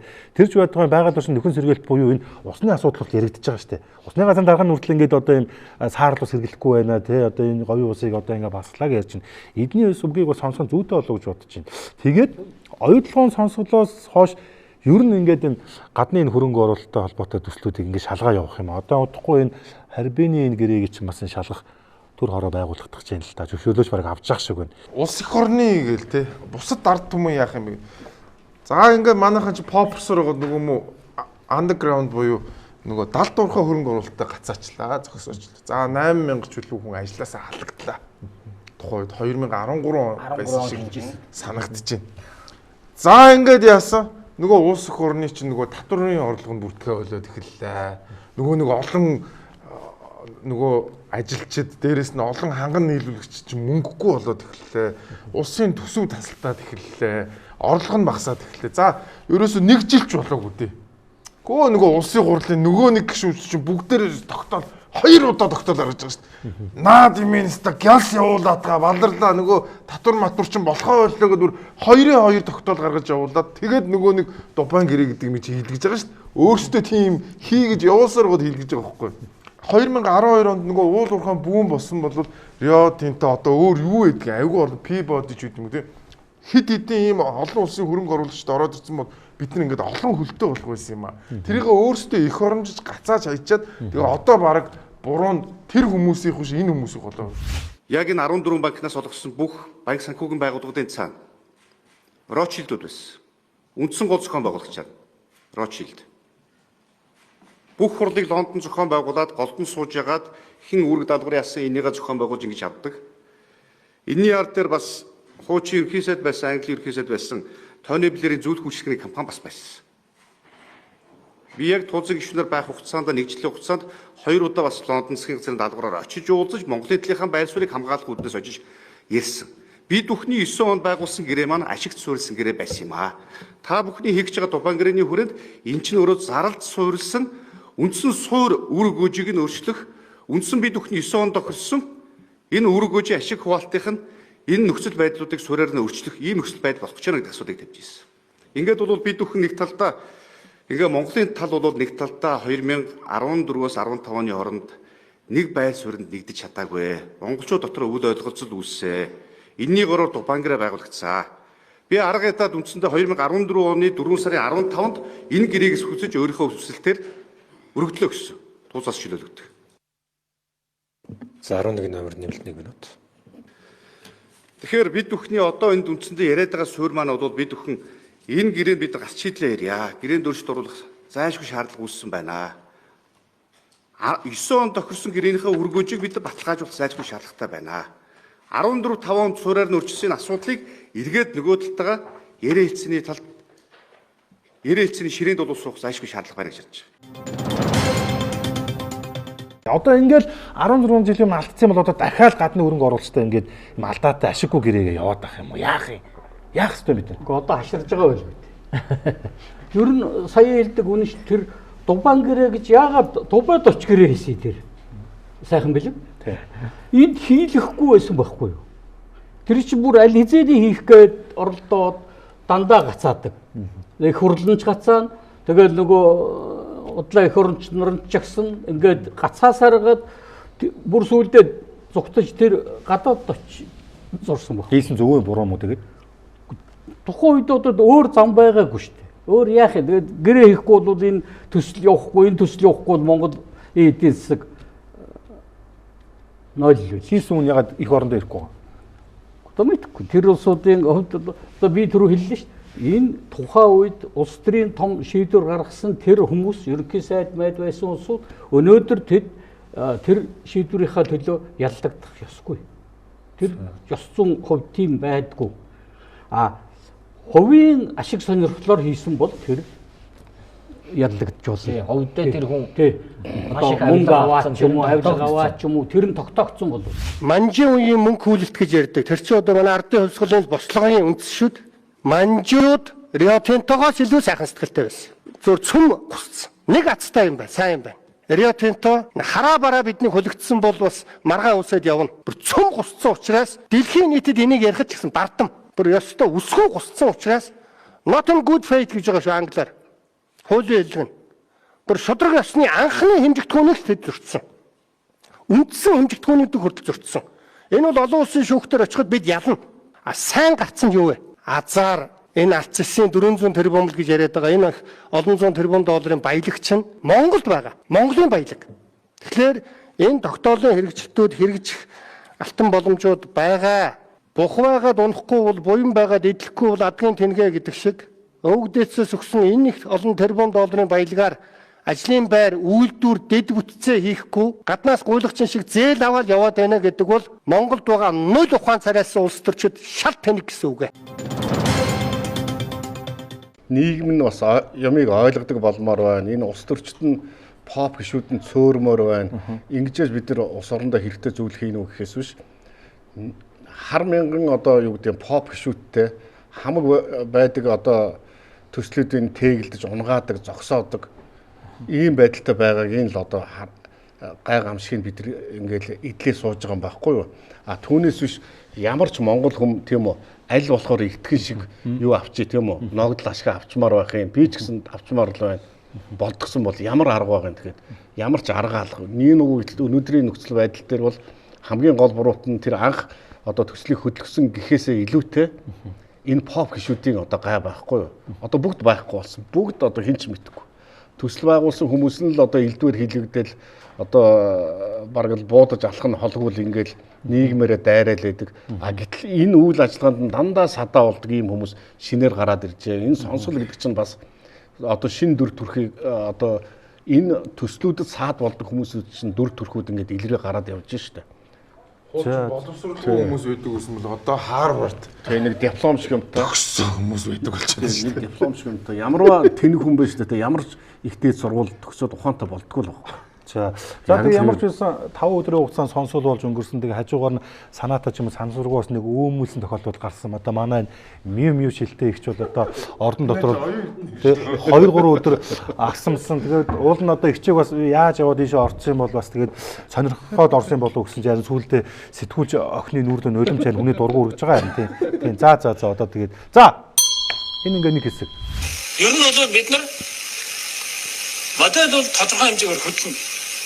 Гэхдээ бид нар бол яг энэ хэсэг дээр 19-20 оны цаг дээр ногдлоо шиг аваад гэл. Ягаад гэвэл та нийт хөрөнгө оруулалтын талаар нь бас жоохон ойлголт муутай байна. Та дөрвөөс бас би нэг юм эдэн асуулт бэлдэж ирсэн. Яг өнөөдөр сэдвтэйгээ холбоотой. Та чинь их сонирн байдлаар нийгэмд илүү танигдсан л та. Та яг нүүрсний дамб зөвлөг инженер дамб гэдэг юм уу те нүүрсний ассоциацийн дамб гэдэг та их олон та нэршилтэй баг. Сүүлд одоо таны нөгөөс нэг та бүгд эхлэн гаргадаг бас энэ уул уурхайн сэтгүүлээр та бас танигдсан баг. Гэхдээ та тухайн үед хожимын ерөнхийлөгч болсон Женко Батулга таныг муусан их орноос урагчд гэж одоо таныг хилээд те удахгүй танк орж ирнэ дам бол одоо урагч гэдэг ингэсэн. Тэгж л одоо би анх таныг харж илаа нэр нь угул. Намайг хятадын танк оруулж ирэх гэдэг л гэсэн л те. Яг тэгэхээр хятад нарийн цэргийн төмөр замтаа. Тэгээ шууд тэрнтэй холбочих ёстой л гэдэг дээр л би байсан л те. Яг тэгэхээр энэ бол уудтай ил цоолоод л. Тий. Тэр бол эдийн засгийн хувьд хамгийн энгийн амархан одоо шийдэл шүү дээ. Шууд хятадын төмөр замтай холбоол өгчих ёстой байсан. Тэгэл одоо өдөө тэр чин тэгэл явж исэн бол хичнээн их олон тоон нүүрс гарсан тэрүүгээр манай нүүрсний өөрийн өртөг ямар их буурах байсан айгүй олон юм байдаг байхгүй.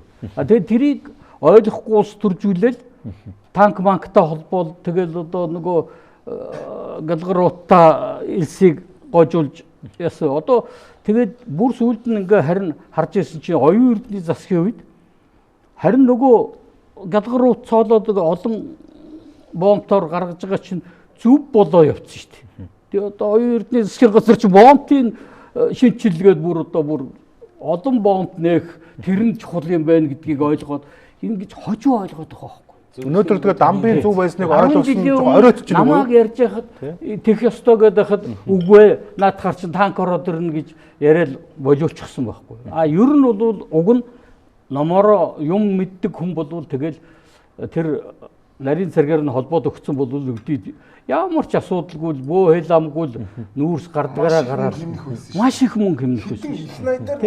Тэгээ манай нэг эдийн засаг залуу тэр тооцоо хийсэн байсан шүү дээ.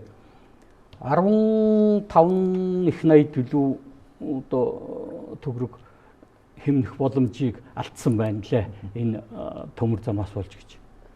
Тэгээ яг үүндээ өнөөдрийн өдөрч тэр төмөр замаар чинь 1 тонн нүүрс гарахгүй байгаа шүү. Гарахгүй байгаа. Тий. Тэгээ тэр зөрүүлээ хийчихсэн юмыг нийлүүлэх гэж одоо хятадуудыг гуугаад хэдэн зуун тэрбум тонн хэдэн зуун сая тонн нүүрсээ зүгээр өгөөд ингээд гуугаад зогсож штэ хятадууд. Одоо тэгээд хүмүүс ингэж ярих оройтсон ч гэсэн хөөх юм уу дамбын зүв байж л их болж. Гэхдээ тэр чинь олон хүн ойлгосон өөр шүү. Надтай гудамд огт танихгүй хүн тааралдаад таны зүв байсан байна лээ гэд гар барьчаа явж ирсэн. Саяхан зөндөө тохиолдсон. Та тэгээд тэр үед хүмүүс ойлгоогүй байхгүй юу? За гол юм асуух га тий. Та өтөрч одоо нөгөө ууттай ил рүү яваад орчлоо тий. За та ингэж ярьсан. Боломж байхад яагаад гурилан маха ашиглаад хажуу айлах шиг амттай бууз хийж чадахгүй байгаа юм бэ? Үүн шиг бидэнд кокс идэг нүүрс нь байна шүү дээ гэдэг. Энэ одоо яг манай хотод тулгамдаад байгаа урдаас яг ийм аваад ирсэн баг тийм. За. Тийм шүү дээ. Одоо манай Эрдэнэс 5-7 чинь одоо нүүрсний тал илүү коксдаг нүүрс юм шүү дээ. Тэгээд энийг ашиглаад бид нар энэ одоо утаа багтаа тэр сайн чанарын медлийн гэж нэрлээд байгаа одоо тэр хятадаас судалж аваад байгаа гэж яриад байгаа тэр нүүрсийг чинь бид нар бол зүгээр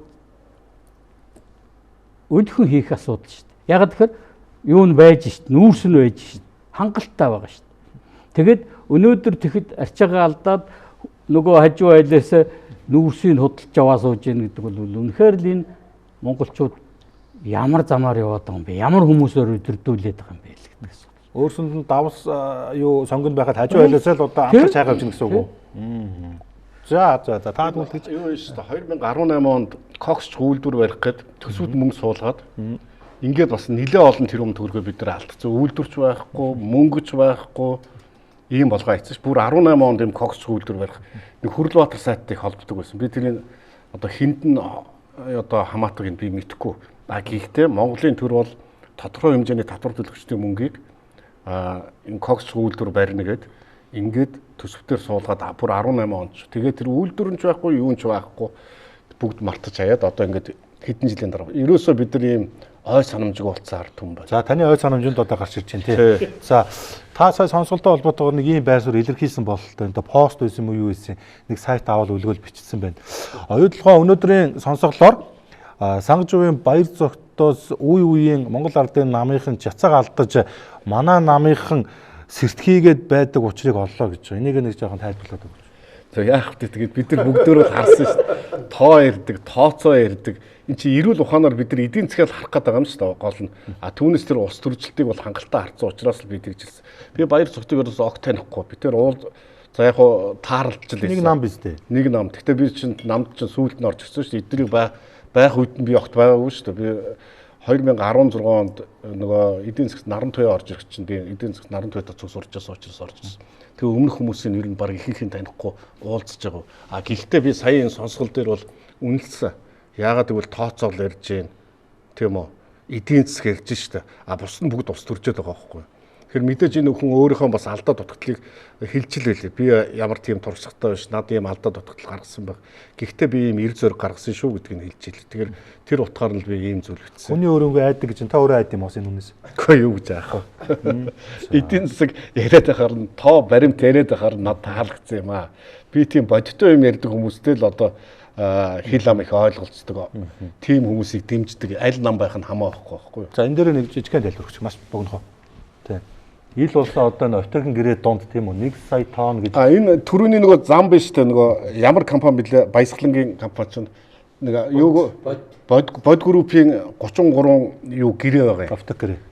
Нууц гэрээ. Би тэр бүгднийг ил болгоцсон ш. Тэрийн бүгднийг үзээ тооцоо хийсэн.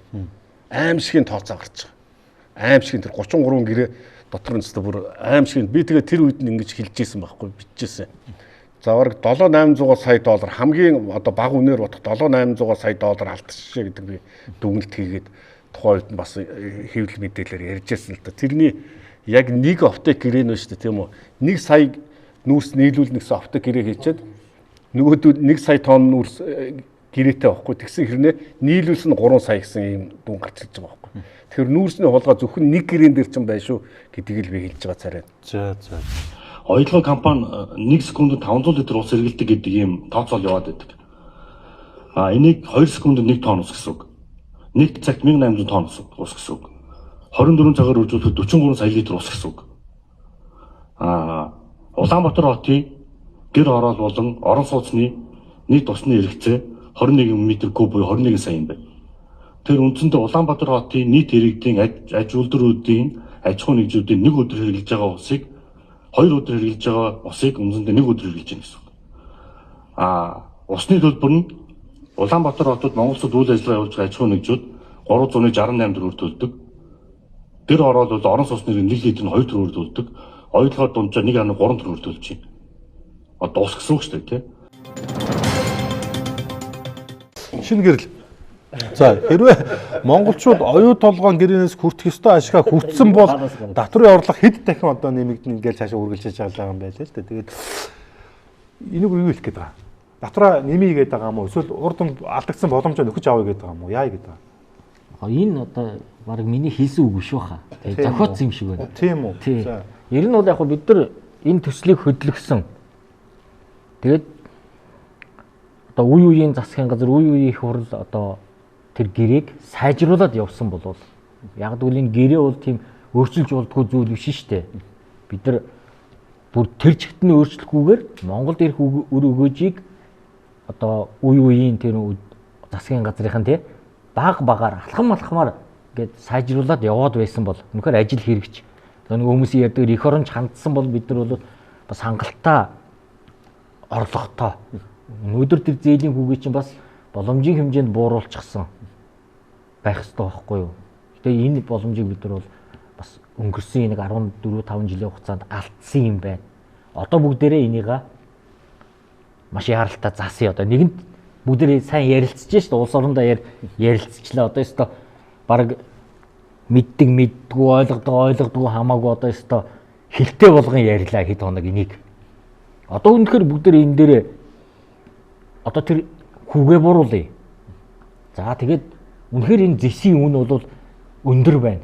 Энэ өндөр үн дэлхийн зах зээл дээр хангалттай өссөн үед бид нар бас роялти авдаг болъё. Амнатаа авъя тий. Яг тэр нөгөө бүр одоо тэр өндөр ашгаас авдаг татвар байхгүй юу. Дээр нь бид нар өөрсдөө тэр эрчим хүчээ нийлүүлдэг болъё, хангая.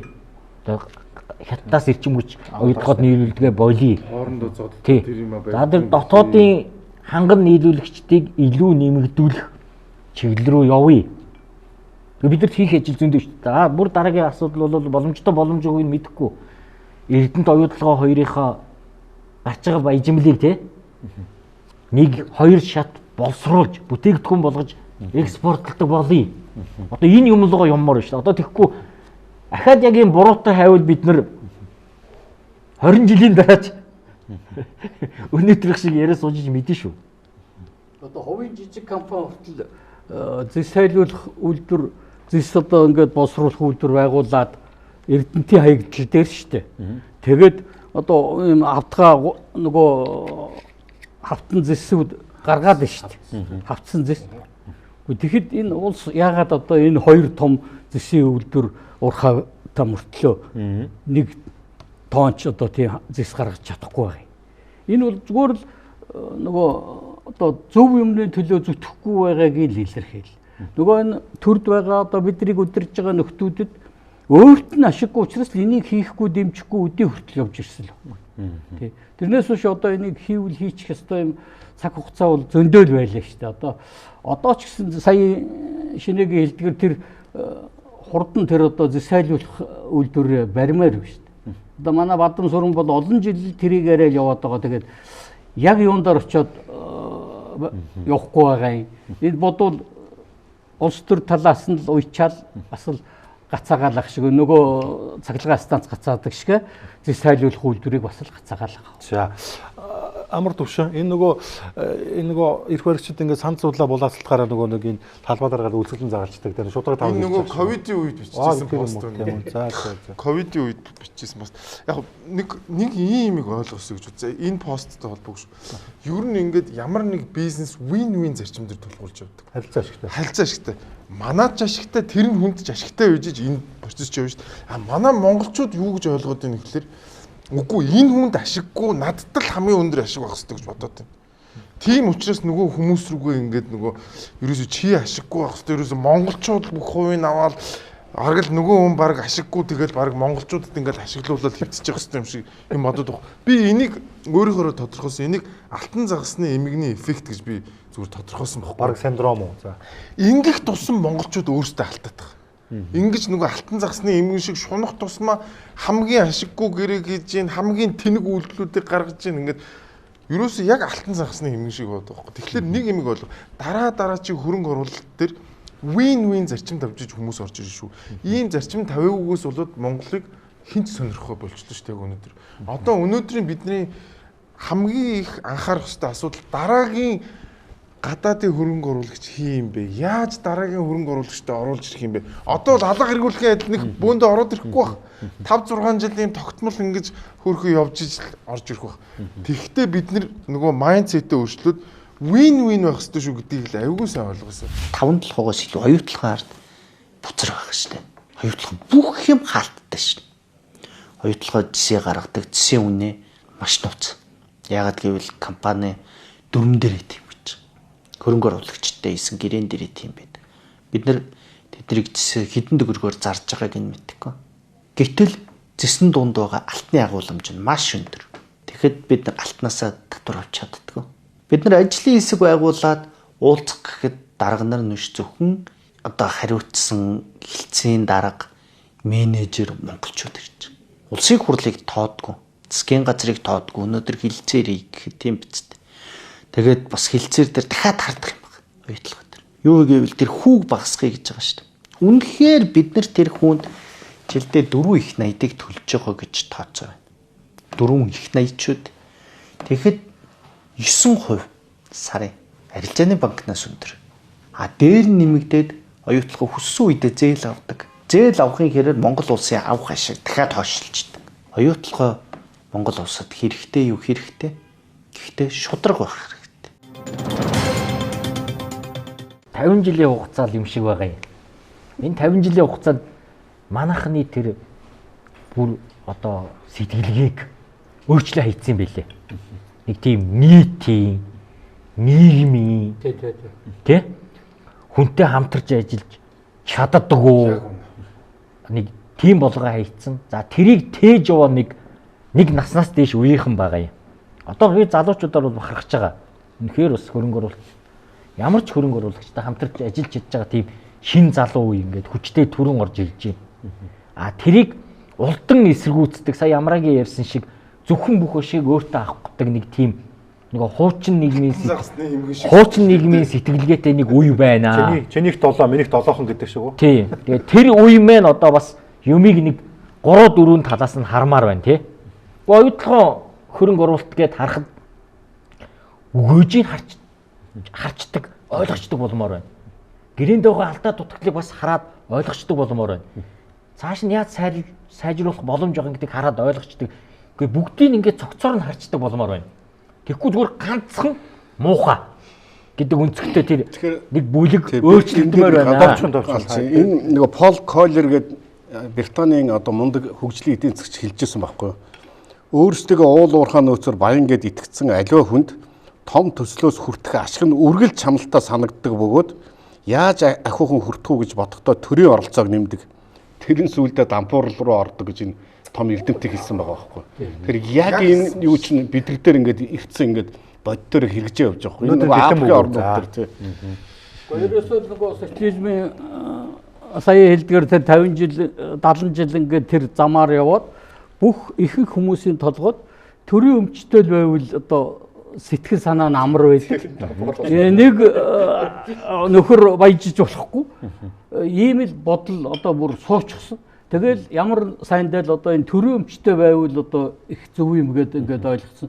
Тэрийг манай улс төрчнөр гоё шүүрч аваад ашиглаад юм л бол төр давах ийм бодлого гаргадаг болсон. Төр давдгийн гол зорилго нь тэр улс төрчнөрт ямар ашигтай гэдэг нь ойлгомжтой шүү дээ.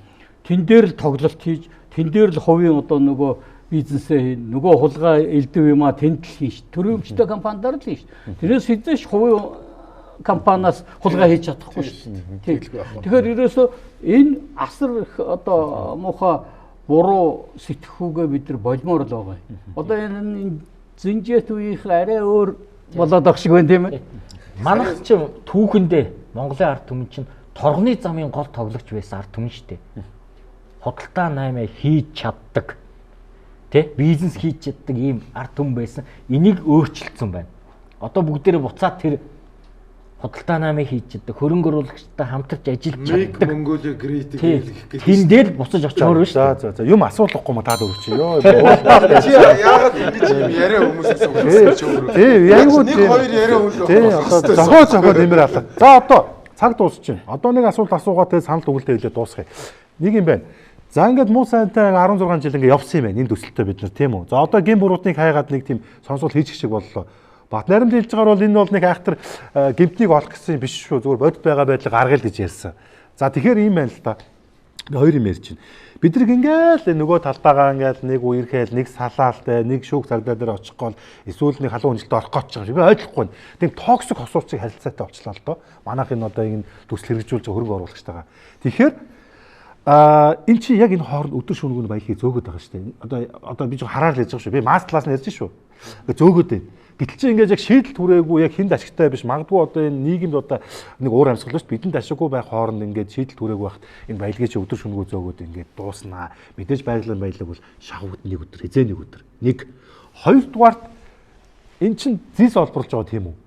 Гэтэл зэсийг дагаад өөр бусад газрын ховор элементүүд ингээд энэ судлаараа явж байгаа штэ. Та түрүү хэлцүүлэг хэлэхээс өмнө хэлсэн. Мэргэжлийн хувьд зэсийг дагаад молибден явдаг гэдэг. Зарим тохиолдолд молибден нүртэл илүү давмгай одоо юм хувь хэмжээтэй байж идэг. За тэгэл одоо нөгөө алт мөнгө юу гэдгийнтэй бусад газрын ховор элементүүд байгаа. Саяхан Трамп хүртэл Украин дайныг дуусгахын тулд Зеленскийд ямар тохироо оруулж байгаа та нар харж байгаа. Өөрөөр хэлэх юм бол энэ улсууд чинь Хятадаас газрын ховор элементээс хараад байхгүй тулд дараагийн их сурвалжийг хайгаал явж байна л да. Тэгэхээр яагаад ингэж бид нар зэсийг яриад байдаг боловч энийг дагсан буцаад ингээ баялгуудын чинь энэ цуг олборлогдоод гараа шигшигдээд ангирагдаад явж байгаа шүү дээ. Тэгэхээр хоёр юм асууж байна. Нэгдүгээр бид нар ингэж ойлголцохгүй байх хооронд баялагийг чинь зөөгөөд нэг өдөр чинь дууслаа шүү. Хоёрдугаар яагаад бид нар зөвхөн зэс яриад байгаа юм бэ? Дагалдах баялагуудыг яагаад орхиод байгаа юм бэ? За мэргэжилтийн үнэнд. Тэгэхээр энэ одоо тэр дагалдах элементүүд бол зайлшгүй байдаг. Ялангуяа энэ металл одоо энэ зэсийн өдрийн орд дээр бол өчнөө юм байдаг. Ганц одоо тэр алтч биш. Тэгэхээр энийг одоо ялгаж авдаг ганц арга технологи нь нөгөө хайлуулах үйлдвэр. Нөгөө цэвэршүүлэх үйлдвэр. Тэгэхээр одоогийн баяжмлалын дараагийн тэр шатнуудаараа ялгаж авдаг байхгүй. Тэгэхээр тэр нь байхгүй чи бид нар яах юм бэ? Зүгээр дээжнээс юу авчаал таамгаар л явж байгаа шүү дээ. Яг үндэ одоо манай гайлийнхан бол тэдэн грамм тонн алттай наадах чинь гээл явж байгаа. Яг үндэ тэр нь фактически 1 грамм тонн ч юм уу 2 грамм тонн ч явж байгаа. Өдөө баг тоймоор л яваад байгаа. Тэгэхээр энэ бол үнэхээр нэг талдаа том алдагдал.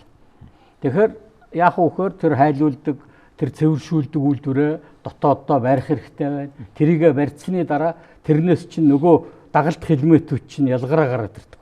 Тэрийгэ тусад нь зарна шүү дээ. Дэлхийн зах зээл. Тий.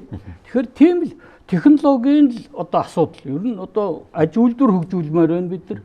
Зөвөр дандаа нэг түүхий одоо нүүрсийг бол тэр чигээр нь тэгэл одоо зэсийг бол арайгт нэг баяжмал маягийн болгоол тэгэл гаргаад байгаа байхгүй. Энэ хам баяжмал гэж нэрлэдэг. Мэргэжлийн хувьд. Энэ дотор нь бол зэс байна, молибден байна, хар тугдаг байна, цайр байна, хөнгөн цагаан байна, мөнгө байна, алт байна. Литич гэж болно шүү дээ. Юу ч байж магадгүй. Энэ болгоныг бид нар тэр хайлуулах, цэвэршүүлэх үйлдвэр барьж ялгаж авна. Тэрнээс биш энэ баяжмал дотроос ялгаж авна гэдэг ойлголт байхгүй. Тэг яг хоо энэ гайлын лаборатори гэдэг том байгууллага байна л да. Төсвөөс жил болгоно л одоо нэлээд хэмжээний мөнгө тавьдаг. Орчин үеийн болгоно, шинэ болгоно бид нар энэ гарч байгаа баялагийнхаа юу гараад байгаа нь тэрийг маш тодорхой болгоно гэж ингээл хаваад байдаг. Яг бодит байдал дээр одоо дамбуугаа ярихад бол саяхан бол харлагуул гаргадаг юм байна л да. А бид нар юу гэдэг вэ гэхээр төсвөөр хангалттай мөнгөний тавьсан, хангалттай энэ лаборатори нь ажиллаж байгаа бүх юмынхаа тооцоо хийдэг л гэж хараад байдаг. А гэтэл яг бодит байдал дээр ийм биш байна. За манай улс төрчид бол одоо эдийн засгийг солонгоруулна гэдэг одоо 35 жил ярьж байна. Нэг нөгөө ярихад ингээд төсвийг ингээд харахаар эдийн засаг солонгорох биш бид нар яг энэ уул уурхагаас улам бүр хараат болоод байгаа. Бид нар 30 хэдэн жил болохдоо энэ төрд байгаа Эрдэнэс 5 толгой нүүрсээ шугаж чадахгүй шүү дээ. Тэр бусад юу энэ тэрийг бүүхэл, бусад тэр элемент янз бүрийн юмыг тодорхойлох нь бүүхэл нүүрсээ угаах энгийн маш энгийн аргыг хийж чадахгүй. Эрдэнэс 5 толгойдор нүүрсээ угаах үйлдвэрийг нэг одоо их 80 төгрөгөөр тэр 25 6 км-ийн цаана очиж барьж байгаа шүү дээ. Яаж байгаа энэ чинь гэдэг ингээ асуухаар өөрсдийнхөө машинаар зөөчнөө. Эсвэл дундуур нь ингээд туузан юу бас 500 тэрбум төгрөгөөр мөнгө хусгал юм бодож байгаа болохоос улс орныг бодож байгаа. Гэтэл тэр нөгөө нэг МСС-ийнх нь болохоор яг уурхах ам дээр угаадаг. Энд чинь нөгөө зардал мардлаа утгаар чинь тэр нь хамаагүй дээр баг. Гэтэл төрд яадаг байх нь бүр тэр холоо явж 20 км албаар өшөөтэй. Тий тэнчнээс л мөнгө унгаан тэр нөгөө гүйлгдэг нөгөө юунаас мөнгө унгаан гих мэтлэнгээр өөрийнхөө машин явуулна. Тэр улс орныг бодож байгаа хүн баг. Нэгдсэн ойлголтоо болсон болов уу гэж одоо ховдод дүгнж байгаа. За эрсцийн аваад үтсэн ч гэсэн ер нь урдах 5 сонсголтой харьцуулахад бол одоо нэлээд төвөн хэмжээний бас сонсголт болсон болов уу гэж бодож байгаа. За тэгэхээр одоо бид нар одоо үүнээсээ одоо дүгнэж үзээд үнэлт дүгнэлт өгөөд за улсын хурлын тогтоолын төслөө бол одоо бэлдээд дуусч байна. За өнөөдөр хянан шалгах төвөөр 2 цагаас хуралдаад улсыг одоо нэгдсэн тайлангаа хилцээд улсын хурлын тогтоолын төслөө батлаад за маргааш нэгдсэн чуулганаар одоо улсын хурлын тогтоолоо батлуулна гэсэн хүлээлттэй байгаа. За энэ дотор бол нэгсэндээ одоо цаашдаа оюутлогоо төсөл дээр за Монгол улсын эрх ашигыг хамгаалах үр өгөөжийг нэмэгдүүлэх талаар зайлшгүй авч хэрэгжүүлэх арга хэмжээг нэгсэндээ тусгаж чинь гэсэн үг. Энэ уул уурхаг үндэ улс төрчид удирдах штеп. Бүх уурхаг. Улам бүр гүнзгий болчиход бүр хувийн дотроо бүр нээлттэй компанидар хүртэл засгийн газараас бэт төмөлж штеп. Одоо энэс бид нар эхлээд ангижрахгүй бол энэ зовлон салахгүй штеп. Бэтийн тухай хууль чинь социализмыг яваа шүү. Бид Монголоор туссан хууль ашиглаад бэттэй байдаг шүү дээ. Тэр үйлдвэрчний хэмжээний хууль чинь бас бүгд нэрмт монголоор 90 оноос өмнөх хууль. Тий, яг нөгөө үндсэн хуулийн өмнөх хууль. Амар асуудал шүү дээ. Тэсээс гадна бусад баялгууд нь хамт гараад байна. Өдөр чинь нөгөө зөөгөөд байна. Надад бол ийм байна. Нэгдүгürt бид нар ингэж улс төрчих тусмаа Рио Тинто улам илүү их хүчтэй дийл хийхэд илүү хүчтэй тал болж байна. Бид нар улам жижигч чинь их оронжих тусмаа нөгөө тэнэг мөртлөө их оронж байна гэдэг чинь ямар муухай хорлонтой бэ гэдгийг бид нар одоо өнөөдрийн их оронж популист улс төрчдөөс харж байгаа байхгүй. Рио Тинтог бол одоо би тэгвэл цаашаа яах юм бэ гэвэл нэгдүгээр бид нар окей Рио Тинтогоос авсан сургамжтай бидний одоо ер нь баг бүгд санал нийлж байгаа шүү. Ерөөсөө ийм том төслөөс улс хувь эзэмшиж болдгүй мэнэ гэдэг амар том сургамжаа аваад за яг саяны нөгөө ороонуудыг аягүй сайн гэрээ хийж чадлаа шүү дээ. Яг тэрэн шигээ ингээд цаашаа бусад хөрөнгө оруулагчдыг одоо оруулж ирмээр бид нар нэгэн сайлын үнэтэй биш бид нар үхрийн фермтэй болмоор шүү дээ. Тэгжээж бид нар иддэг тоогоо томруулъя л да. Тэгэхгүй ингээд нэг юм жижигхэн юм дээр ингээд алалцаал нэг нохоонд ингээд нэг ганц юм тавган тоолыг л өнгөд хоорондоо алцаад бүгдийг асгаад дуустдаг шиг яг тийм болгоод байгаа. Бүгдээрээ ядаж 10 үнэтэй болоо 20 үнэтэй болоо. Өнөөдөр бид нар 10 тэрбумын биш 100 тэрбумын эдийн засгтай болоо. Хөрөнгө оруулагчтай оруулж ирэх. Тэгэхгүй нэг ганц юм дээр алдцаар байгаад одоо сүүлдээ юу ч боллоо. За ойлголоо. За цаг дууссан. Одоо ингэ нөхөө. Түрүү яриа ингээ эхэлсэн учраас одоо уруугаар явчих. Тэгээд болж игэл их товч тодорхой тэгээд санал дүгнэлтээ хэлээрэй те. Бид нар өнөөдөр яг энэ ярилцсан оюутлаа сонсгол ер нь яг бид нар яг хүлээж исэн зүйлээ хэллээ л дээ. Гэтэ одоо хэдүүлээ гарч хийлэх богинохоо л хийж байна. Яг цаашаа яах ёстой юм те гэдэг талаас нь явчих. Тэгээд бизнес эрхлэгч амар төвшөө. Би бол яаралтай ашигт малтналын тухай хууль болон хөрөнгө оруулалтын тухай хуулиа өөрчлөөд нөгөө win-win зарчимлуугаар шилжих хэрэгтэй. Бид нар ихийг авдаг, та нар авах ёсгүй гэдэг ийм тэнэг сэтгэлгээнээс салаад win-win вэжж хөрөнгө оруулалт орж ирнэ. Дээрээс нь бид нар цаг хугацаа хэрэгтэй. Зүгээр хууль батлаад хүн орж ирнэ гэдэг бас тэнэг бодлоо авч. Бид нар тэр хуулиа ядаж 5-аас 10 жил тогтвортой явуулж нөгөө хүмүүсийг итгэлэн сэргэн тэ. Тэгэхээр эхний ээлжинд энийгээ хийж Монгол улс дараагийн нөгөө тархи руугаа хөрөнгө оруулалт хийх мэх 9 шүт юм байна. Тэгэхээр энэ хоёр хуулийн дээрээ яаралтай өөрчлөлт хийх хэрэгтэй л гэж байна. За баярлалаа. Эдийн засаг шинэ гэрэл. Ер нь ингээд улс орн их орлого олгохлоор компаниуд нь их орлого ашиг олгохлоор иргэдэн дагаад боловсралтай болдог, чадвартай болдог байхгүй юу? Бид нар өнгөрсөн хугацаанд энийг өөртөө маш их боомллоо. Их оронж улс төрчдөөсөө болж оюутлогоо гацаасанс болж одоо тэр одоо зээлэн тий зээлийн хүүхтэй боллоо. За төмөр замаа зөрүүлснээс болж нүүрсний том боломжоо алдлаа. За өшөө бусад уул уурхайн төслүүдээ бас юм л хаах гад байна. Энэ бүхэн орж иржээж бид нар одоо улс шиг улс болно. Иргэдэн ч бас чадвартай болно. Тэгэхээр одоо бүгдээрээ хангалттай сургамж авчлаа. Сая оюутлогын сонсгол бүгд харууллаа шүү дээ бид нар. Бүх талаас нь ярьлаа. Алдаагаач ярьлаа, ололтооч ярьлаа, чаашид яах уу гэдгээ ярьлаа. Одоо яриад зогсох биш. Яг энэ дээр гарсан бүх юмнуудыг маш ажил хэрэгчээр ажил болгоод явах. Ийм л гарц биднэрт байна. Боломж бол манад хангалттай байгаа. За баярлалаа. Зөвлөх инженер Дам. Тэгэхээр оюутлогын сонсгол сая болдог бол сайн хэрэг. Гэвол энийг бас нэг талдаа их зөв юм боллоо гэж бодож. Ардчилсан орн бид нар.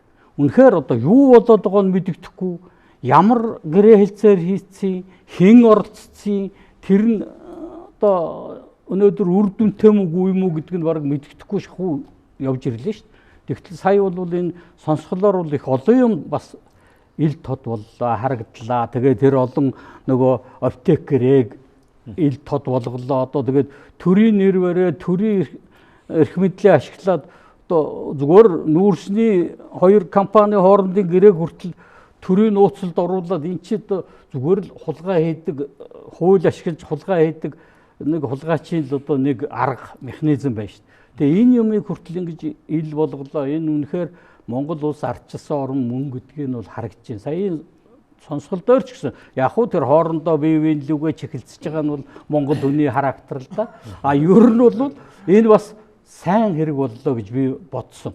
Эндээс их олон юм ард түмэн мэдж авсан байх. А цаашдаа одоо яах юм гэхээр дор хаяжл тэр нэг одоо зээл вэ шүү дээ. Тэр 34% зээл 34 ч юм уу тэр одоо нийт оюут Эрдэнэ Ротинтогийн авсан зээл ямар ч одоо өндөр хүүтэй юм одоо тэгээд тэр хүүг багасгах ямар арга механизм байгаа юм. Тэгээд одоо аль болох нөгөө бидэрт оногдох нөгөө ногдол ашиг маань аль болох хурдан одоо тэгээд ирээсэл гэдэг ийм л юм бодож байна. Тэгэхээр энэ сонсгол бол бас тийм ч нэг хэрэггүй юм болсонгүй бас тодорхой хэмжээгээр хэрэгтэй юм боллоо. Олон нууц юмыг ил болголоо. Олон хүний нүүр царайг харуулж өглөө яг үнэндээ. Зарим нь одоо зүгээр тэн дээр ирчээд дэмий балаа юм ярьж илэн шүү дээ. Одоо өөрийнхөө Монголын уул уурхайн салбарт хамгийн муухай хар юм хийсэн 68% татвар гэдэг юм а энэ ёстой зөв юм байсан энийг болиулсан эдэргээд нэг нөхөр баахан л ярина лээ. Тэр бол одоо яг үүндээ хорлцсон тэрийг одоо өнөөдөр харамсаа яриад их юу байдаг. За баярлалаа.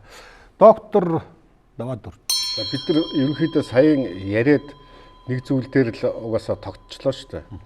Энэ эдийн засгаас энэ ус төрчдгийг жага хол байлгая. Тэр тусмаа энэ уул уурхайтай холбоотой эдийн засгаас ус төр нь хол байвал ус төрчд нь хол байх юм бол энэ ус оронд хэрэгтэй юм аа. Мэргэжлийн хүмүүс нь энэ дээр байгээ.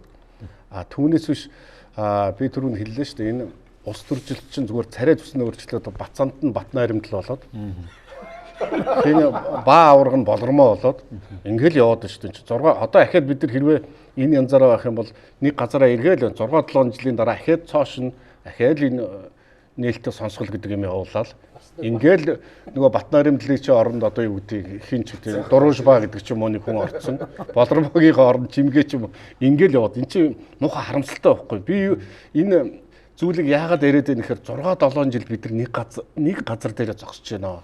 Огт явж чадахгүй байна. Энэ чинь харамсмаар юм байгаа байхгүй.